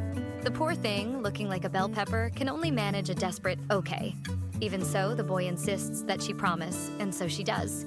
The Demon King smiles and lets Eiglet settle in the bathtub as she wishes. It was always like this. Her master never took anything seriously, and that was something that bothered Eiglet, especially since she had been used as a pillow more times than she could count and had also been touched by the Demon King. But he had never actually held her. To him, she was just a pillow, and the girl had to keep in her thoughts that his actions were driven by curiosity or pity. In any case, it wasn't as if she wanted to be with him or anything like that, but it bothered her because since Raven didn't want anything to do with her, he could at least stop touching her that way. Because even if he had no feelings involved, it didn't mean she was available for His Majesty to do as he pleased. While she got lost in thought, Raven watched her closely. And then, he reveals that he had received a report from Owl about how Eiglet had learned to use magic. And she confirms this, explaining that it was the butler who taught her. And now she could reflect her opponent's magic back at them. Curious, the protagonist asks if he had known about this all along, to which he responds with another question, wanting to know if the girl was trying to hide the game. But that wasn't the case, and she explains that it wasn't really her intention, but since the boy hadn't brought it up, she thought he wasn't interested. But Raven explains that his butler didn't hide anything from him, which raises a red flag in the protagonist's mind. Until the Lord explains that, honestly, whether she could use magic or not was indifferent to him. Something she asks if it was because she was a body pillow, only for Raven to explain that it wasn't exactly that. In fact, it was because, at the end of the day, Eiglet was exactly who she was, with or without magic, which meant that her lack of power hadn't changed overnight, because it made it seem like the Demon King liked her for who she was, and that left her confused. Realizing she was lost in thought again, Raven calls for the girl, who changes the subject, saying it was nothing, and comments on when she tried to direct her master's magic and it didn't work. But he suggests it was because her power was too strong, making Eiglet ask if, depending on the intensity, she wouldn't be able to manipulate the magic. Then, the boy explains that if she used all her magic, she would probably incinerate the Demon King's castle, something the girl must have felt. And that's why she chose to absorb so much power at once to save the creatures that were in danger. Eiglet interrupts him, explaining that she hadn't thought of something like that.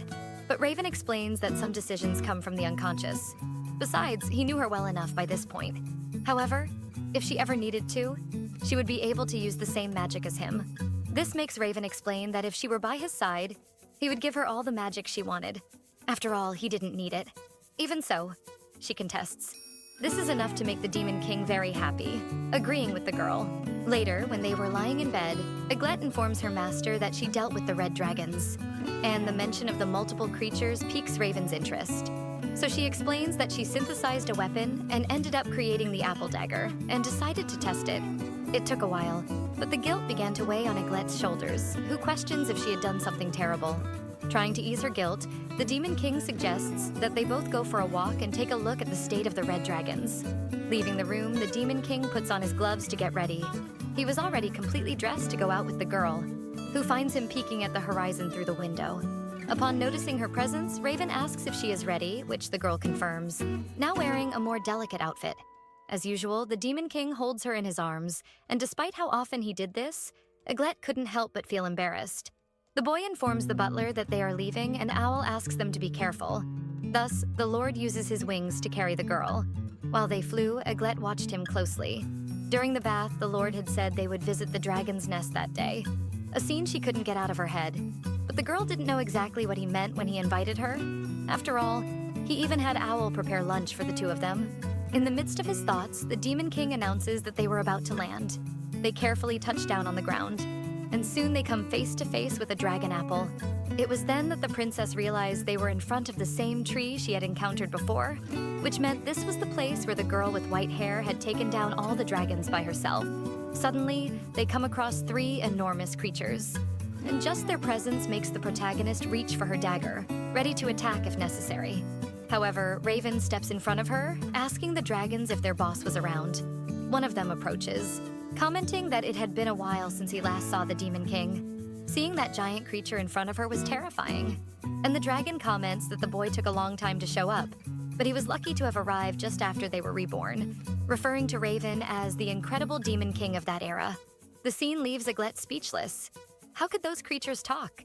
It was such a big surprise that the princess found herself wondering if that was really the voice of the dragon. Noticing the girl's presence, one of the creatures asks if she was part of Raven's group and would like to know more about her true identity.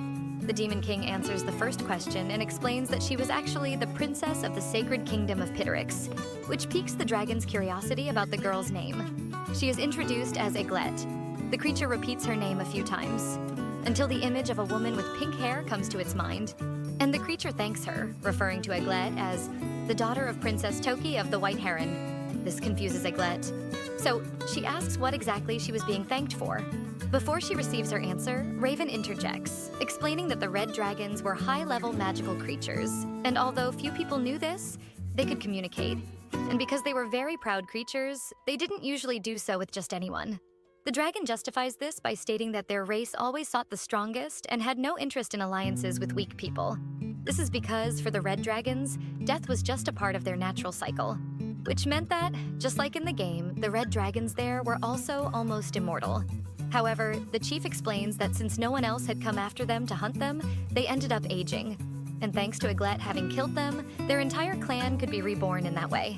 This makes sense in the girl's mind, who now had a plausible explanation for why those creatures moved so slowly. With this explanation, the demon tries to cheer the little one up, saying that in reality she didn't need to feel sad about anything she did. A bit awkwardly, the girl agrees. Again, the chief dragon thanks the princess and offers to grant any wish of hers, asking what she would like. Eiglet thinks for a moment before asking them to fight with her because she needed to train. Her request catches the Demon King's attention, who becomes worried. He reprimands the princess, but it is too late, as her request is granted by one of the dragons. Quickly, the three beasts present surround the girl, who already had her dagger ready. Raven shouts her name, but Eiglet pays no attention, running towards the red dragons as if she were a child in an amusement park.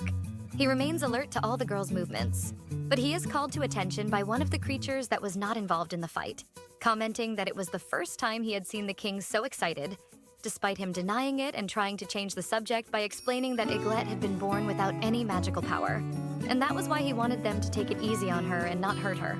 It was strange to see him acting that way, considering that he once used his magic to drive those creatures away just because he was frustrated. But the dragon tries to reassure him, saying that he didn't need to worry so much.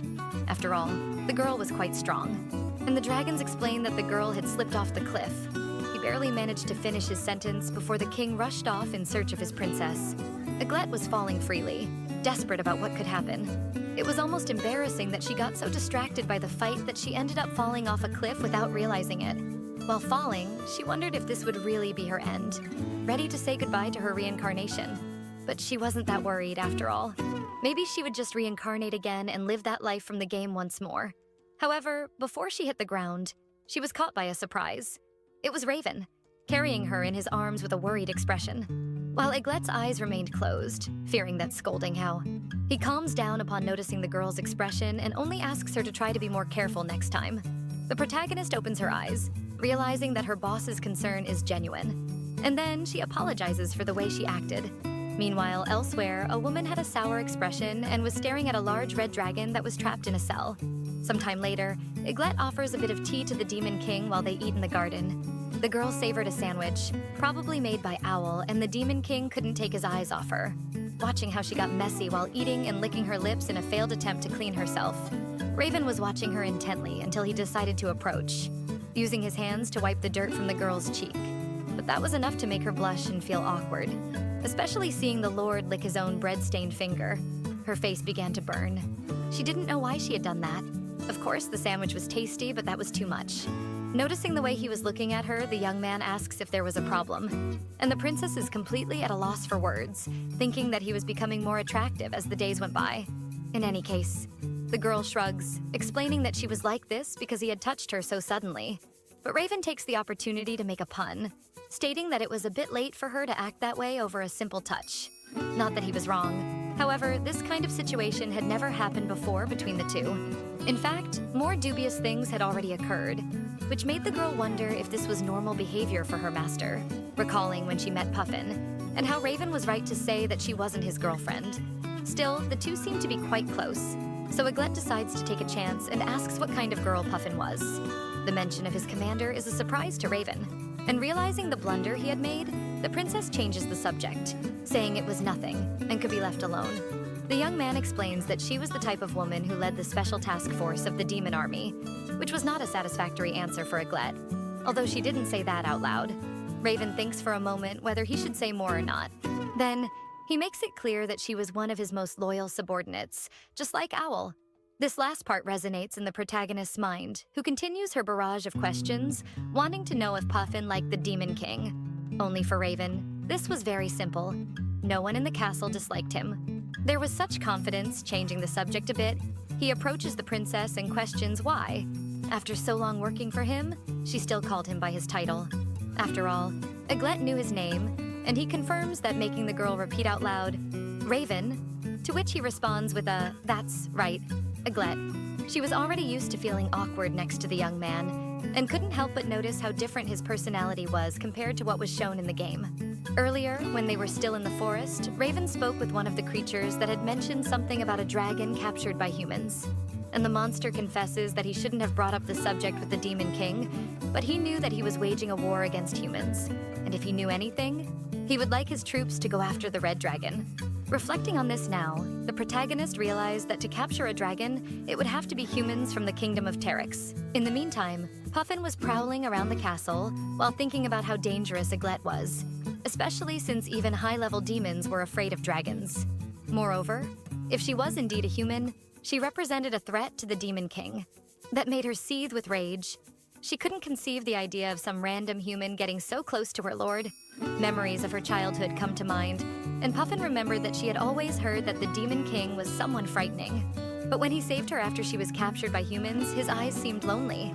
And that's why the girl wanted to be useful to him. So, she went through the worst training possible and became the youngest official soldier of the demon army. In fact, she was the one responsible for creating the special task force and expanding the castle's borders, all to eliminate anyone who got in Raven's way.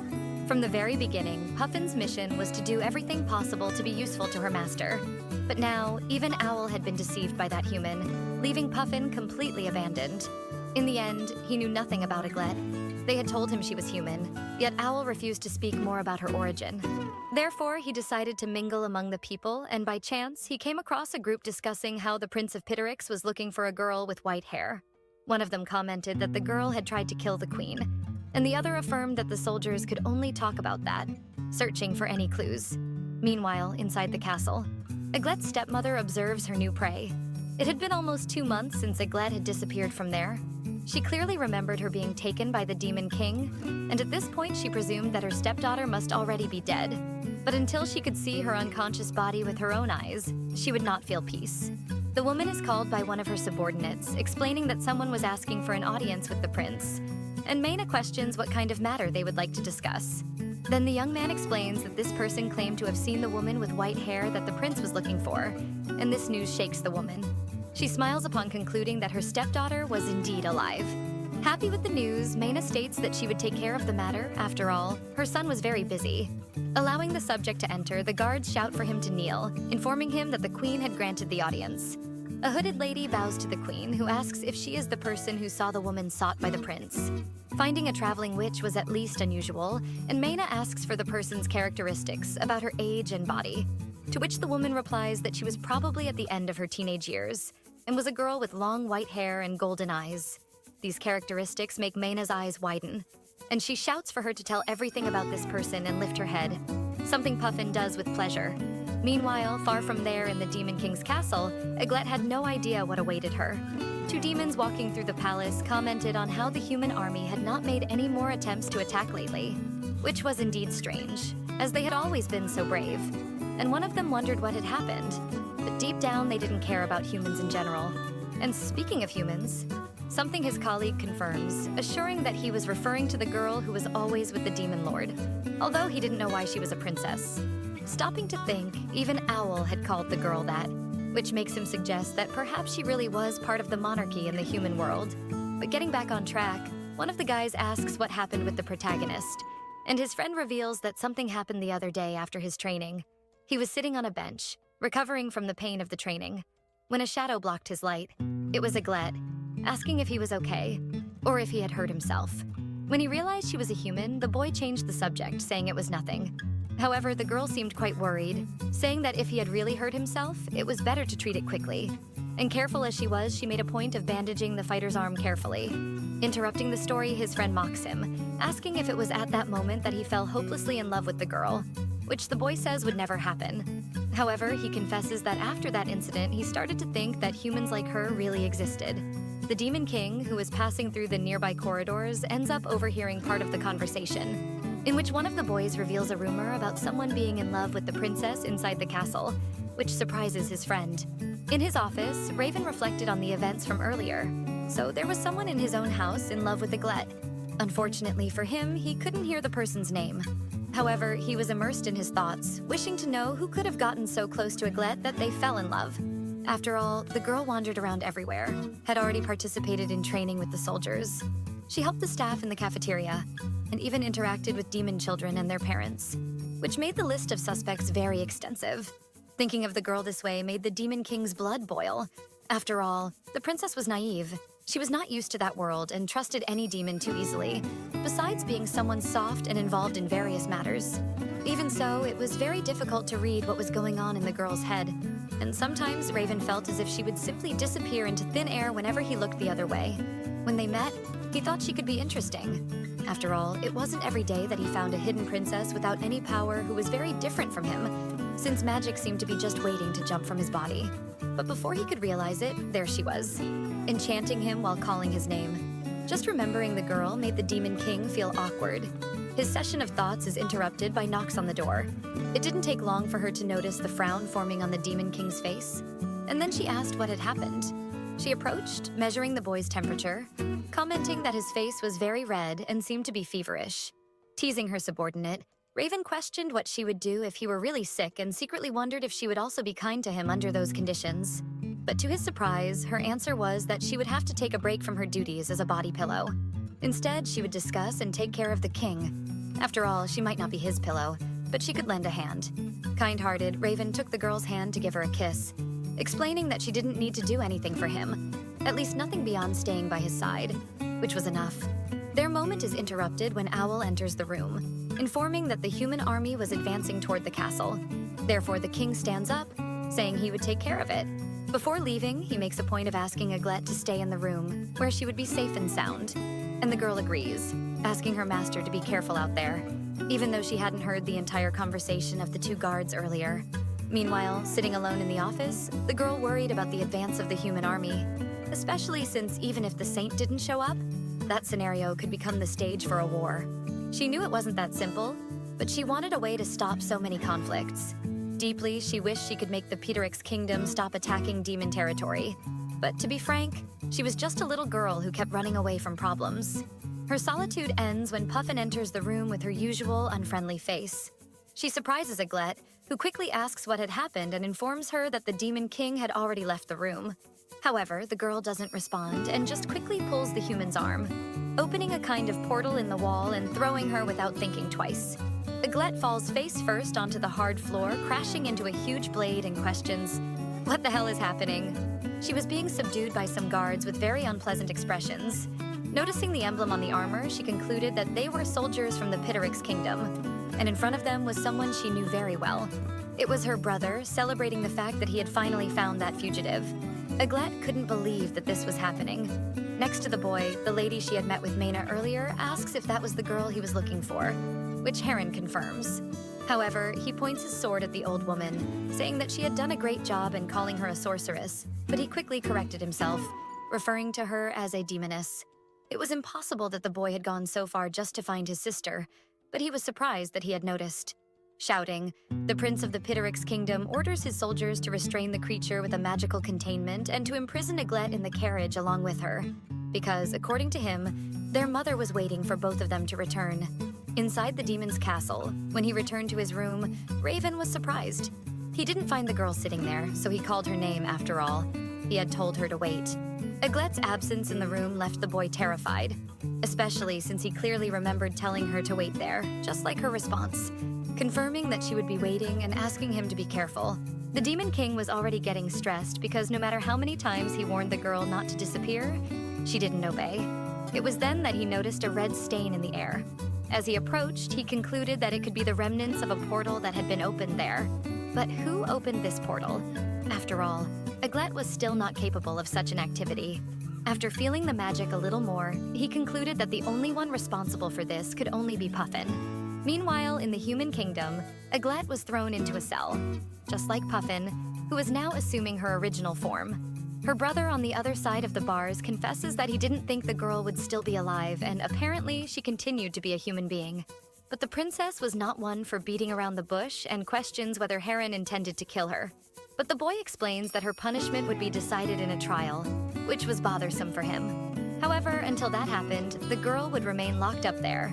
And the boy warns her that she should not expect any kind of good treatment like she received before. Only Eiglet contests, asking when she was ever treated well in that tower.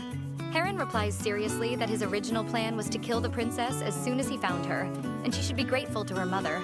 For even after the girl tried to take Mena's life, it was the queen who pleaded for mercy for the protagonist. Still, Heron smiled, explaining that even going to trial, the outcome would be obvious.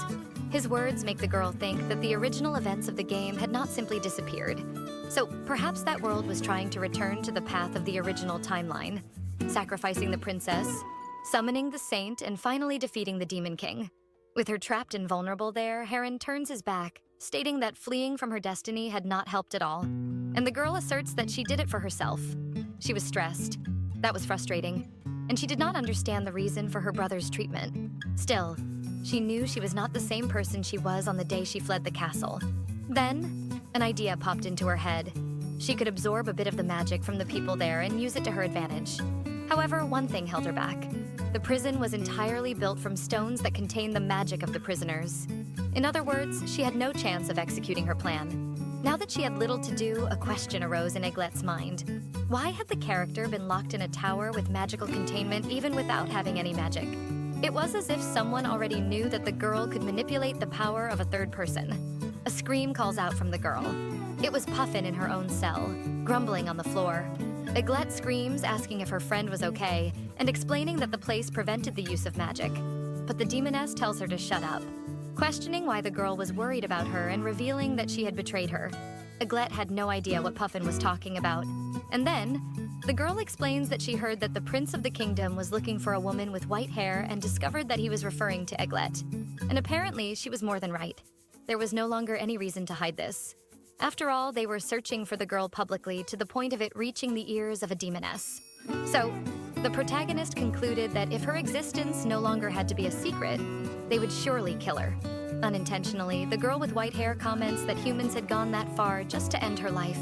Puffin, curious, asks why that was, and if she was a criminal or something like that, to which Eiglet responds dejectedly that that was how they liked to portray her. This further confuses the general's mind. But the protagonist continues with her narrative that she had done nothing wrong. Even so, it was hard to believe. For Puffin, there was no way a prince would search for someone who had done nothing. And even the queen's eyes lit up with hatred when they heard Eiglet's name. This last statement makes the princess realize that her stepmother was indeed behind all of this. Angry at the human cynicism, Puffin screams, asking if she was even listening and telling her to show who she really was. But even if she insisted, there was nothing to show. Puffin did everything to accuse the girl and argues that she did not know what kind of magic she had used to achieve her hair. But that color was clearly artificial. After all, someone without any color in their hair or magical powers must be cursed. It was a good hypothesis. At least that was what Eiglet thought. But all she says is that this was indeed her natural color, and she did not know why. The princess explains that her mother died shortly after giving birth to her. After that, her father and brother abandoned her, locking her in that tower for years.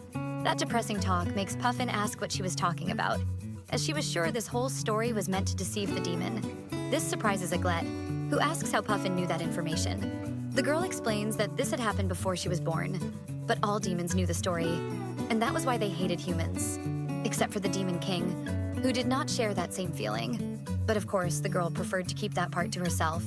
Continuing, she states that her lord did not care if she died. However, the general would never let that happen, even if she had to give her life in exchange. Hearing that was too hard, even for Eiglet, who was used to Raven's cold demeanor. After all, he always acted in an indifferent way. However, lately things had changed. Eiglet stands up and makes it clear to the demoness that she did not want to die. So, she invoked the Demon King and asked him to kidnap her from the castle where they were now. That was quite a revelation for the girl, who repeated the human's words in disbelief. And then, she asked who that girl really was. And then, Eiglet introduced herself as Eiglet Archaeopteryx, the princess of the kingdom of Teryx. Eiglet's true title echoed in Puffin's mind. So, she was a princess. The girl got nervous and told the human to stop lying, saying that she shouldn't be there. After all, she had never heard of a princess with that kind of hair. And her words seemed to hit our girl hard. Eiglet had been used to this kind of thing for a while. So all she said was that she was the princess of that kingdom, repeating her name again for the girl.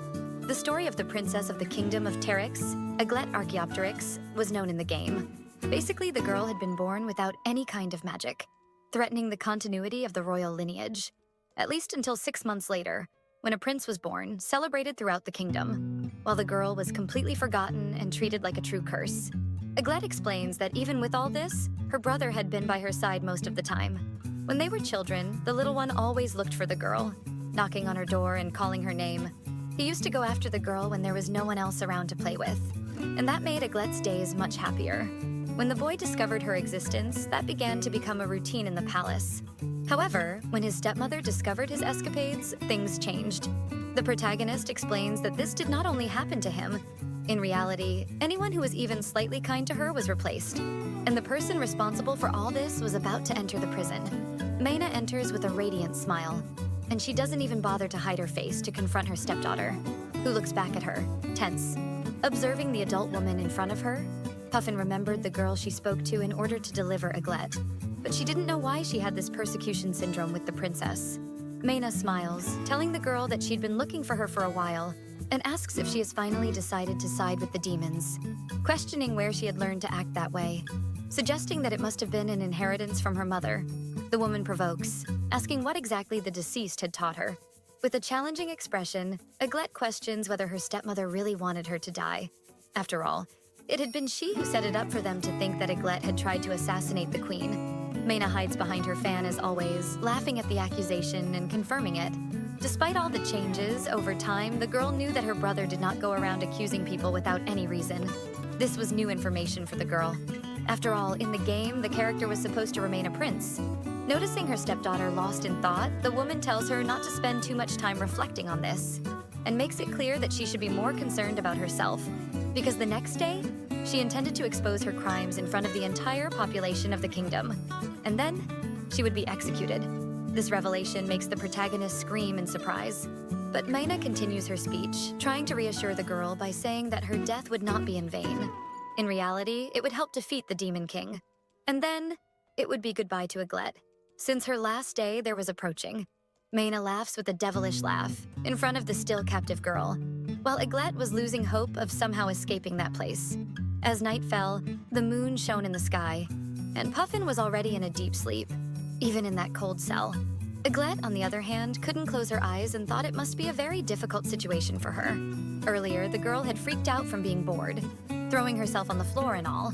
Now the princess had concluded that there was no way to escape at that moment. But who knows, there might be hope the next day. And that could be an advantage for her to escape with the help of a sword stolen from some soldier. But after that, what would she do? First, she would have to get past Heron, who was strong but not invincible. However, she would like to tell the truth and prove that to her brother. If she died, the saint would indeed be invoked, and then the game would begin, which means that if she dies, he dies too. But Eiglet couldn't let that happen. Suddenly, a small raven bursts into the girl's cell. Spreading its wings, it says it has found her, surprising the protagonist. For now, the Demon King had materialized in front of her and was saying her name as usual, and Eiglet says his name aloud due to the surprise of finding him there, questioning what had happened.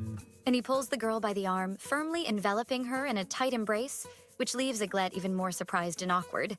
She didn't quite know what to say to him, so she calls him in the hope that Raven would break the silence between them. But all the boy does is squeeze even tighter, before shouting in the girl's ear to ask what she expected to happen. His shouting gradually wakes Puffin, and she watches him hug Eiglet with his usual care, while he continues his sermon, complaining that he had already told the princess to stay in her room. Seeing that scene broke Puffin's heart into 1,000 pieces. He was clinging to Eiglet as if he had known her forever, and as if he depended on her. Halfway through the situation, the girl asks if that reaction was just because she was a body pillow that comforted him. But unlike the other times, he remained passive towards the girl. He shouts that it wasn't that, and declares that he wanted the princess by his side because of who she was. This takes the protagonist by surprise, even though it was super obvious at this point in the story. And for the first time, she reveals her feelings, saying that she wanted to be by her master's side and asking for his permission to do so.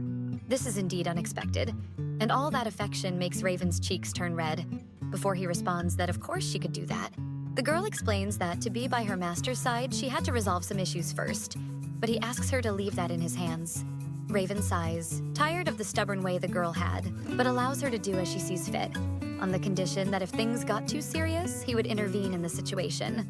And the girl smiles, grateful to have found such a good companion. The princess thanks him, but before she can finish her sentence, she is taken by surprise by a kiss on her hand. And then he states that he wouldn't leave the girl alone that night, pulling her closer to inform her that it wasn't just because he wanted to use her as a pillow, which finally Eiglet seems to understand. Watching that whole scene was painful for Puffin, who remained motionless as if he weren't even there. The next day, the noble hall received the girl deemed a criminal. They announced the arrival of Princess Eiglet, bound by ropes. Her face bore a deep sadness, giving the impression that she regretted her habits in front of all those people. She places herself in front of the king, her brother, and her stepmother, guilty for all of that, and greets the first two. Before lowering her voice to speak to Mena, the look she directed at the woman who always pulled her ear was indescribable. However, Mena remained indifferent behind her fan, hiding the huge smile for finally getting rid of that girl. Making a scene, the woman pretends to faint, blaming Eiglet's malicious gaze for her discomfort and being attended to by Heron. The woman states for everyone to hear that the girl was trying to kill her with a curse. This leaves the prince shocked, and he urges the priest to hurry up with the ceremony and expose Eiglet's crimes. Thus, the priest begins to read that the princess, unable to accept her own life circumstances, tried to curse the Empress so that she would die of resentment, something that had been seen and witnessed by guards and maids. And with the prince's help, they managed to defeat the creature, but ended up letting it escape with Eiglet's help. So her fate was sealed. She was to face the death penalty. However, the priest offers a chance for the girl to save herself by helping the humans defeat the Demon King. Before the priest explains exactly what he means, Eiglet intervenes, questioning if he was saying that she should sacrifice herself to summon a saint from another world. Even without receiving an answer, the girl says that even being accused of a crime she didn't commit, the priest expected her to be killed under the pretext of a sacrifice. Her words put a scowl on Mena's face. While Heron listens to the girl's accusations in shock, the nobles on the side are also shocked, wondering what she meant by false accusations and sacrifice. Realizing that the shot was backfiring, Mena pretends to cry, questioning why she was saying those things and stating that she already knew that the good-hearted girl that Eiglet was no longer existed, and now she was holding hands with the devil. The princess was already fed up with so much pretense.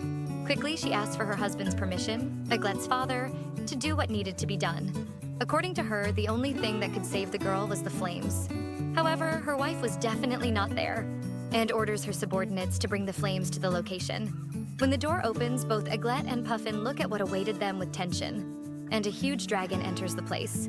Its presence makes Eiglet remember when they encountered the red dragons, and one of them even mentioned that humans had captured a dragon. And there it was, roaring in front of her, being treated like a true abominable creature. Eiglet is not scared of the creature. On the contrary, she celebrates its presence, asking to use its power for a little while. While all the judgment was happening, the Demon King watched disguised as a body. The humans soon panic at the girl's movements, ordering to create a strong magic barrier, trapping both the girl and the dragon inside. She was already tired of being killed that way. After all, it was always like this in the game. But Eiglet was resigned, as no one really needed to believe her. Face to face with that beast, the princess asserts that she no longer belonged to the monarchy of that nation.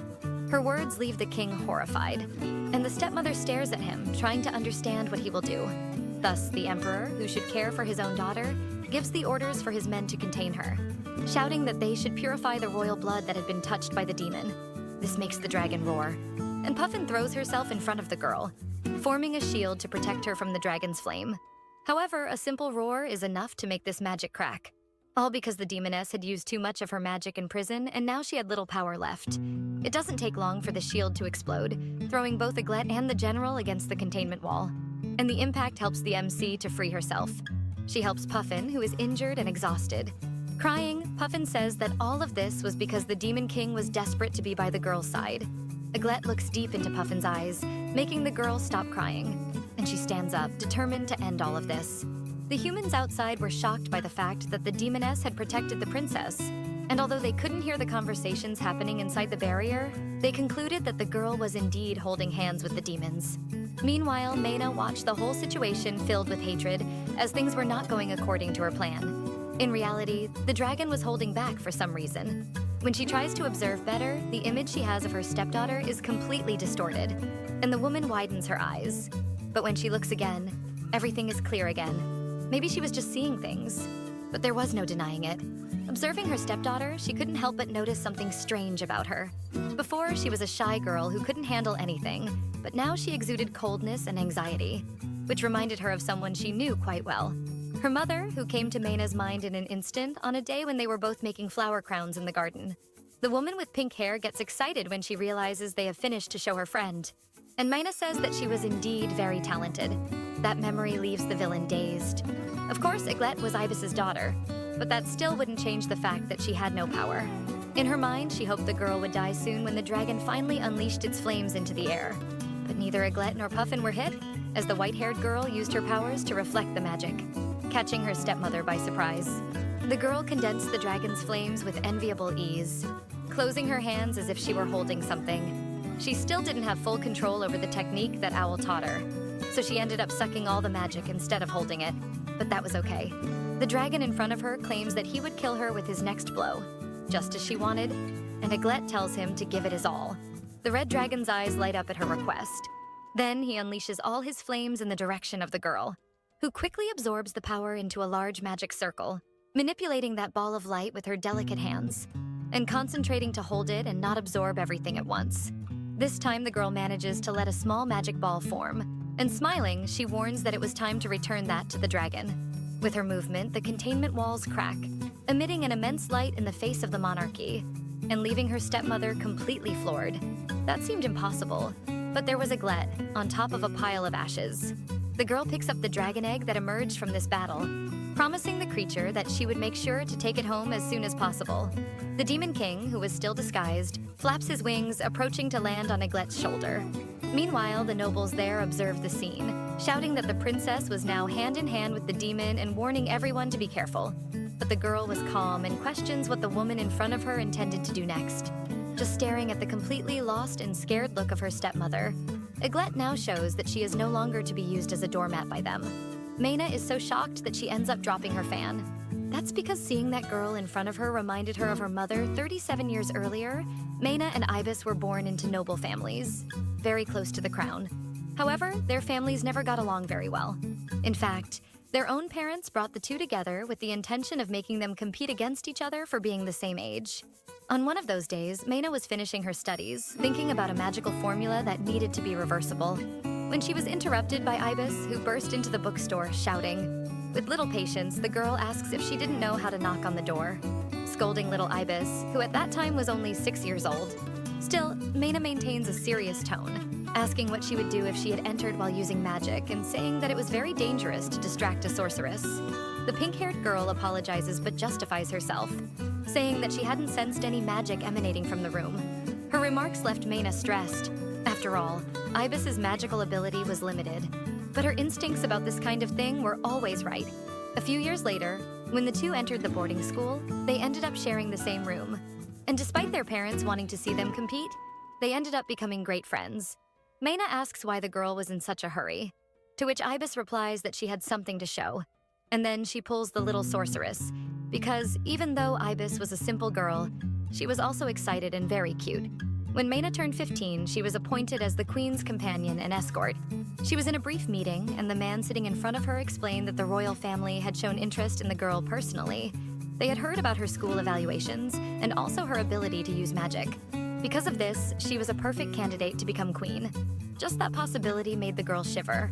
After all, the queen was the most prestigious woman in that nation. Then, the school director hands her several study materials, informing her that her curriculum would now include studies oriented towards the queen, warning that she would have to complete them before graduating.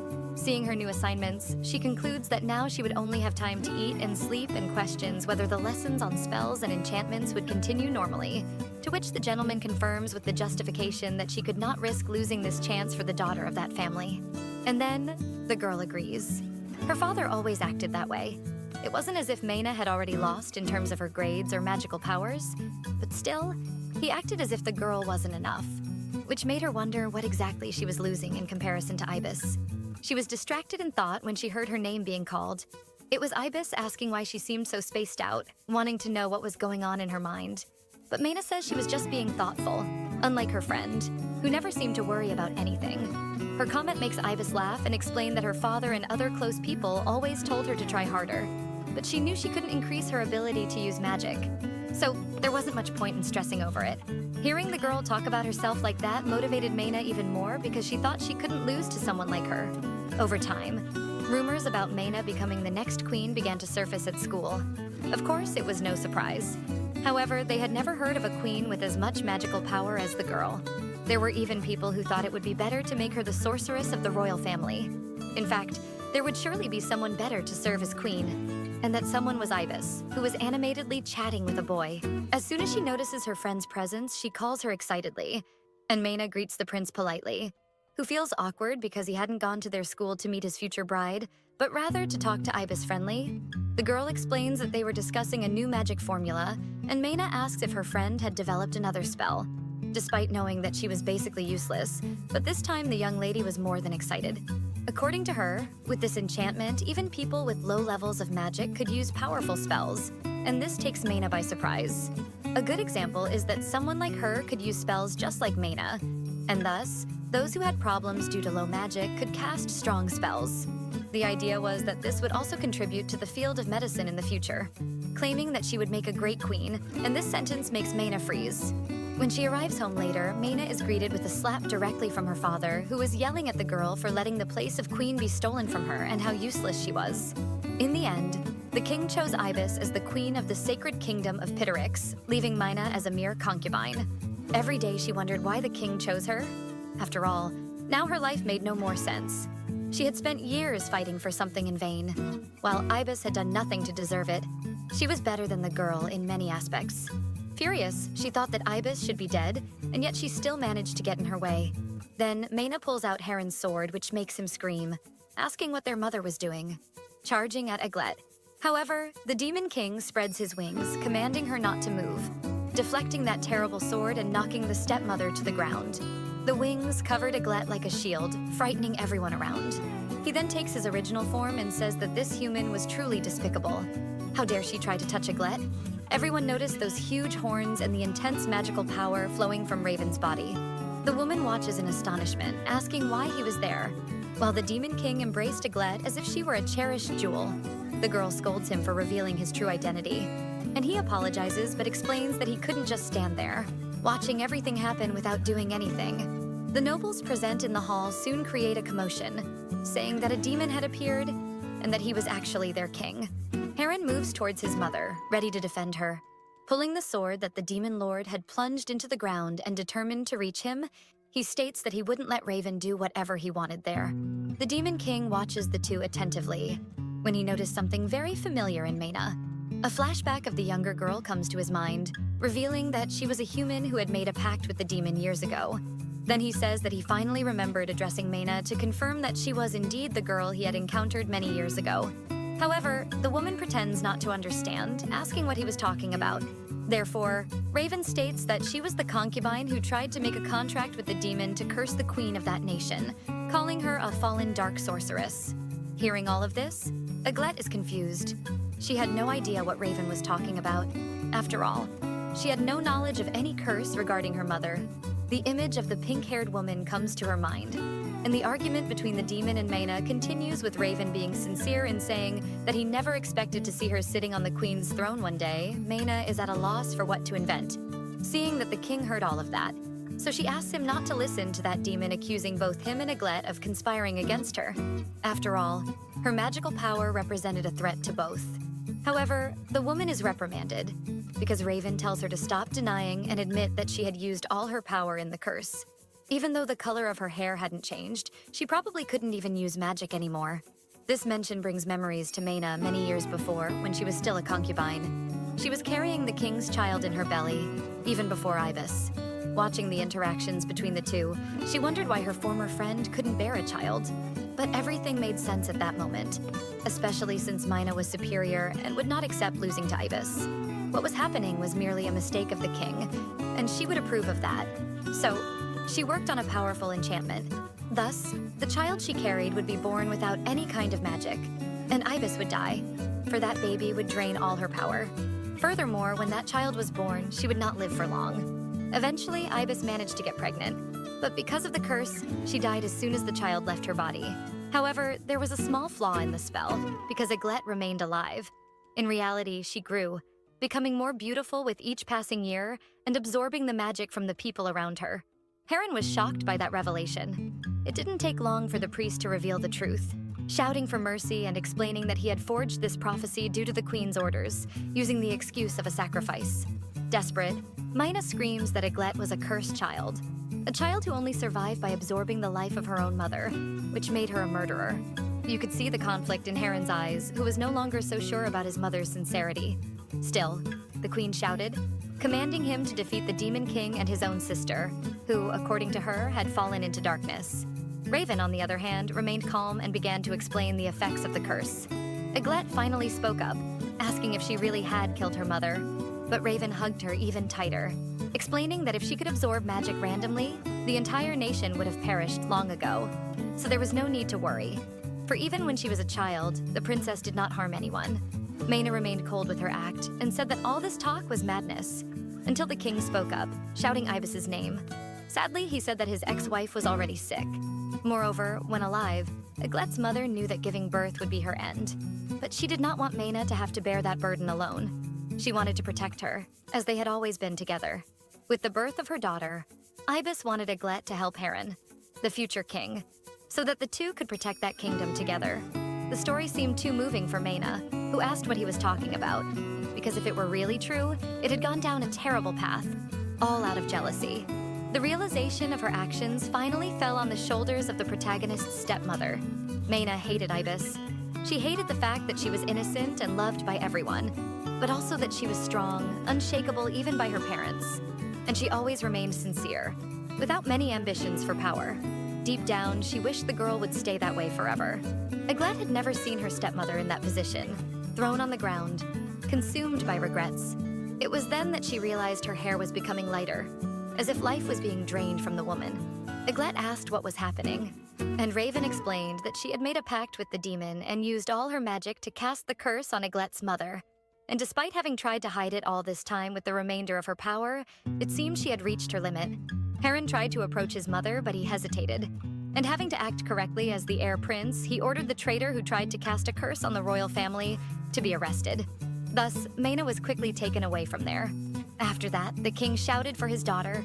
Throwing himself at Eiglet's feet, he apologized for having been deceived by that cruel woman. He broke down in tears, explaining that he never imagined Mena would be that kind of person.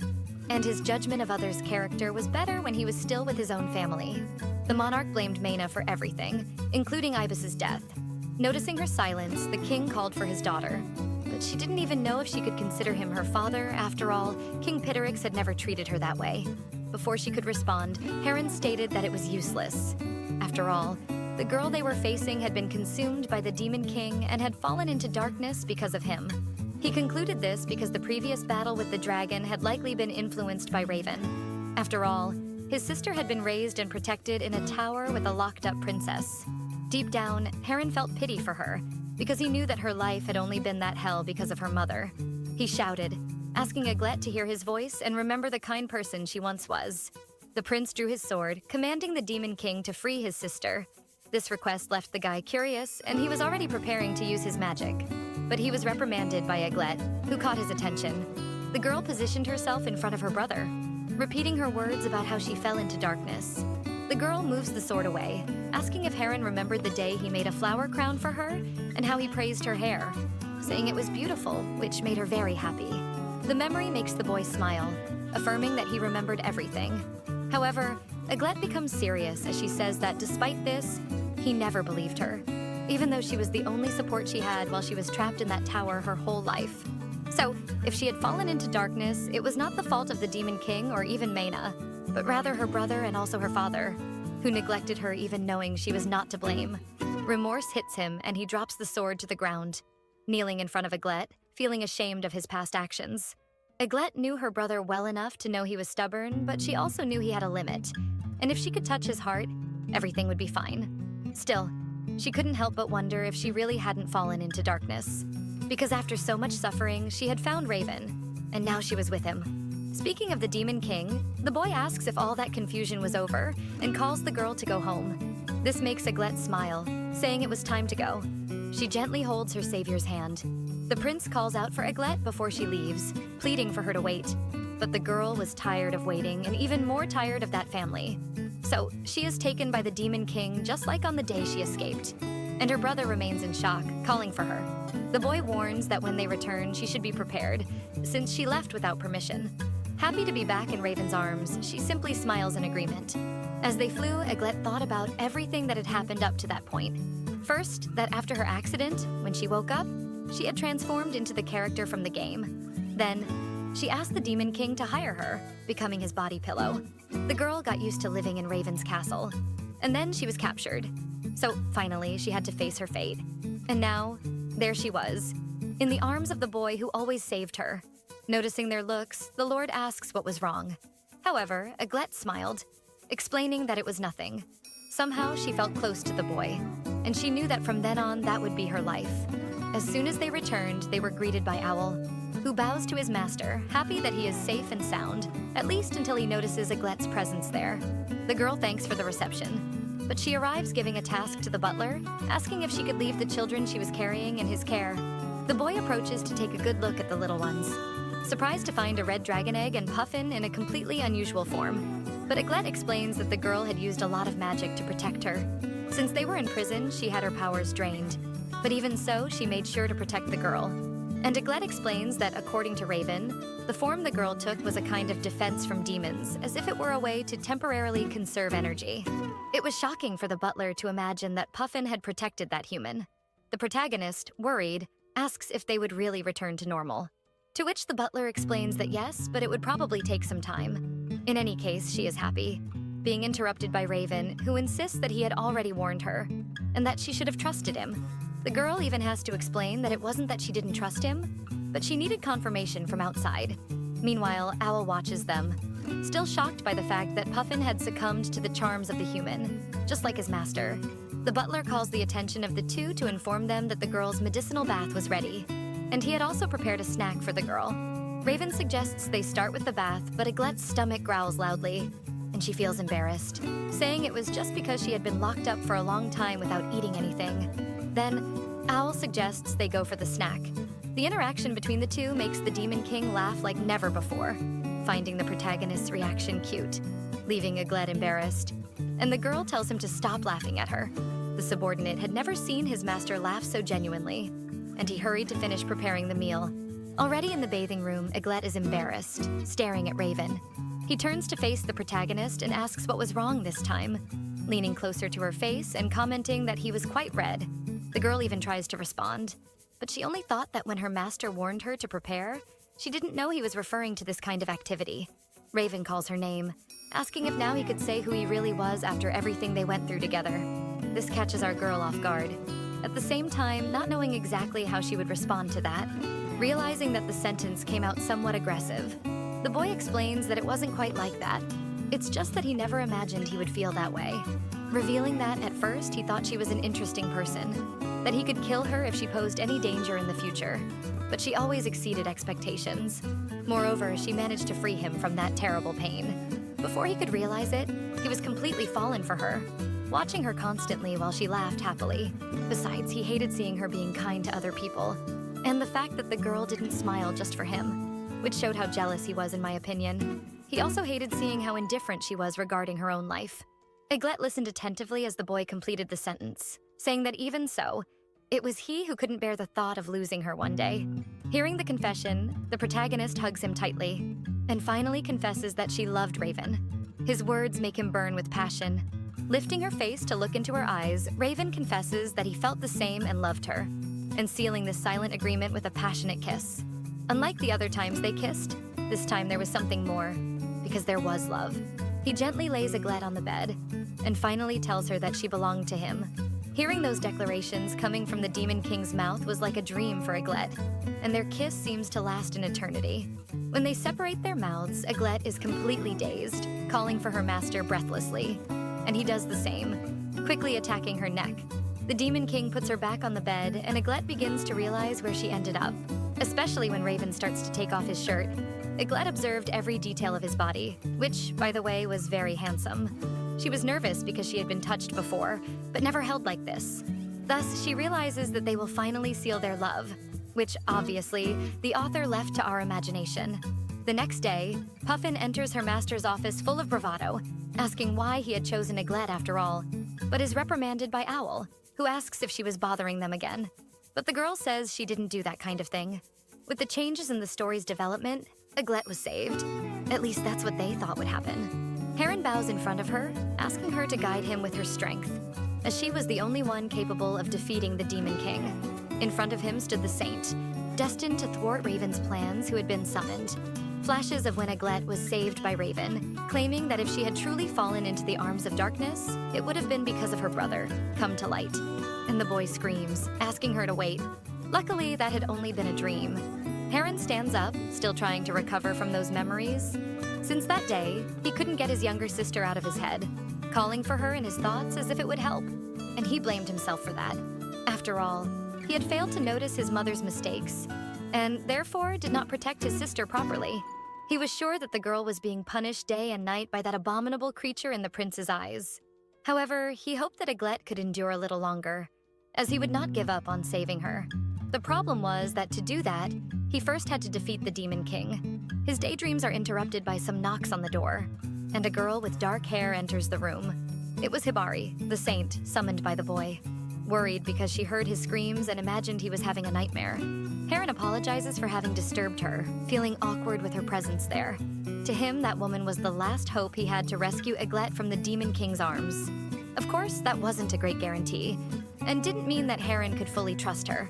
Hibari approaches him, holding the prince's hands to say that he didn't need to worry about that, and that for her, the most important thing was to know if he was okay. She was worried about him because she heard the story of his sister being kidnapped by the Demon King, and she tries to comfort him, affirming that it was normal for him to feel somewhat distressed. Those words comfort him, and he speaks of the saint with great respect, but she asks him to just call her by her name, Hibari, a name that seemed strange to the boy, although at the same time it sounded familiar. Changing the subject, the girl says she might not know exactly how that world worked, but she had plenty of knowledge about what it was like to be swallowed by darkness because of the Demon King. Her words make the boy's eyes shine, and she concludes her reasoning by saying that the two of them would bring light back to that world together, willing to defeat the Demon King, even if it could cost her own life. The promise makes Heron feel more at ease, and he smiles, telling Hibari that he was counting on her. With her help, the prince was sure he could defeat the Demon King, and he hoped that his sister would wait for him, as he would save her at any cost. Meanwhile, in the Demon King's castle, the floor was being cleaned, this time by Eiglet, who looked exhausted. But upon finishing her cleaning, she realized that the place was already so tidy that cleaning more or less made no difference at all. After everything that happened, she decided to go back to doing tasks in the castle as before. Besides, of course, continuing to serve as the boy's body pillow. Her face burns with shame as she remembers what happened last night, but she doesn't even have time to think about it, as she is surprised by the presence of the Demon King. Now, being a pillow was not her only function, as Eiglet had become solely his. The boy teases her, telling her to be less flamboyant. However, Raven argues that he didn't hide his presence and asks if she was dissociating again. The boy approaches, making the girl's face turn even redder, and then reveals that he was a little jealous. A big change in their relationship.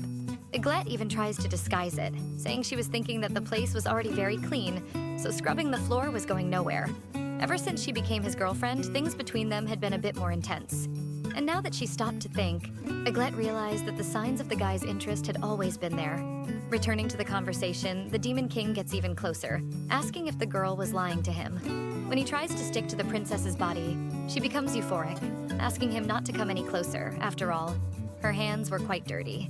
But he didn't care, leaving the girl weak-kneed while he held her. As usual, Raven calls out Eiglet's name, which she pushes away without thinking. She couldn't stand another second and wondered what he was thinking doing something like that in the middle of the day. The girl steps back, using the excuse that she hadn't even finished cleaning yet. The boy searches for a very important object in his pocket, a little box with a ring, the item he really wanted to give to Eiglet. And he didn't understand why he got so nervous when approaching this moment of giving it. Oh, how cute these two are. I can't take it. It had been a while since Eiglet and Raven became a couple, which made her comfortable. After all, he showed his love every day, saying things like, "Don't show that sweet face because it increases my desire to devour you," or asking her to come closer and saying that he loved her and that she belonged to him. Just remembering this made the protagonist blush, and she deeply hoped that the Demon King wouldn't act this way in front of other people. From time to time, she even needed to avoid it because she felt embarrassed to act that way. Maybe that was exactly why he got so anxious and kept leaving marks on her body. However, the protagonist had no doubts that she loved him. It's just that dating a lord could be a bit much sometimes. And when she blushed, the boy still called her cutie. That day, she chose an outfit that covered her entire body on purpose, She was full of marks because of her boyfriend, and it made her wonder if he liked making her blush that much. Puffin entered the girl's room without warning, making the protagonist scream in surprise. Then she asked if Eiglet still hadn't gotten dressed. With her usual patience, the demoness told her to hurry up and follow her. The two of them walked down the hallway, and the protagonist questioned what was happening and why she was in such a hurry. To which the general replied that she had heard a rumor about a strange woman who had arrived in that city. This conversation was very strange. But Puffin explained that apparently people were calling her a saint and had said that she had enough power to defeat the Demon King. Puffin wouldn't shut up, saying it could just be a bluff. But Raven and his confidants were discussing it and asked for Eiglet's opinion. That was inconceivable for the protagonist. As if she hadn't been sacrificed? How was the saint summoned to that world? It was true that the summoning ritual could happen even with Eiglet alive. But following the game's reasoning, her death would be a prerequisite to summon the saint. It was then that the girl remembered something very important. Since Eiglet had exposed her stepmother's crimes, they probably realized that they didn't need to kill anyone to perform the ritual. Noticing that the girl had stopped walking, Puffin questions why she was standing there like a statue. But the girl plays it off, saying it was nothing and urging them to continue. They finally arrive at the Demon King's office, and Puffin announces the entrance of the two. Eiglet apologizes, explaining that Puffin had already mentioned the appearance of the saint in the kingdom of Pitterix. And Raven explains that they had confirmed the information that the ritual was performed by the prince, Eiglet's brother. And since he remembered that his girlfriend had mentioned the existence of this saint, he wanted to know what she knew about her. Sensing the tension in the air and the protagonist's distant expression, the young man calls her attention, making her respond that she knew of the saint's existence, explaining that she must be summoned from another world and had hair and eyes as dark as ravens. Moreover, she was the only creature capable of defeating him. This last part causes a stir among the Demon King's subordinates. However, Eiglet was not willing to let that happen. So she asked them to let her handle it, as she wouldn't allow anyone to hurt him. Puffin is the first to speak up in protest, but she is interrupted by Raven, who questions the protagonist if she knew more information about the saint, which the girl denies. He was already ready to deny her request. When Eiglet explained that, although she didn't know about the saint, she had information about the figure known as such. And in fact, she knew her very well. Raven describes her characteristics, talking about her hair and dark eyes, besides the rumor that she was capable of defeating the Demon King. This awakens a vivid memory in Eiglet. After all, in the game, he was always defeated by the woman. That's why she insists on being allowed to deal with it. After all, the saint was a real danger to the young man. However, he had a condition. If she wanted to do this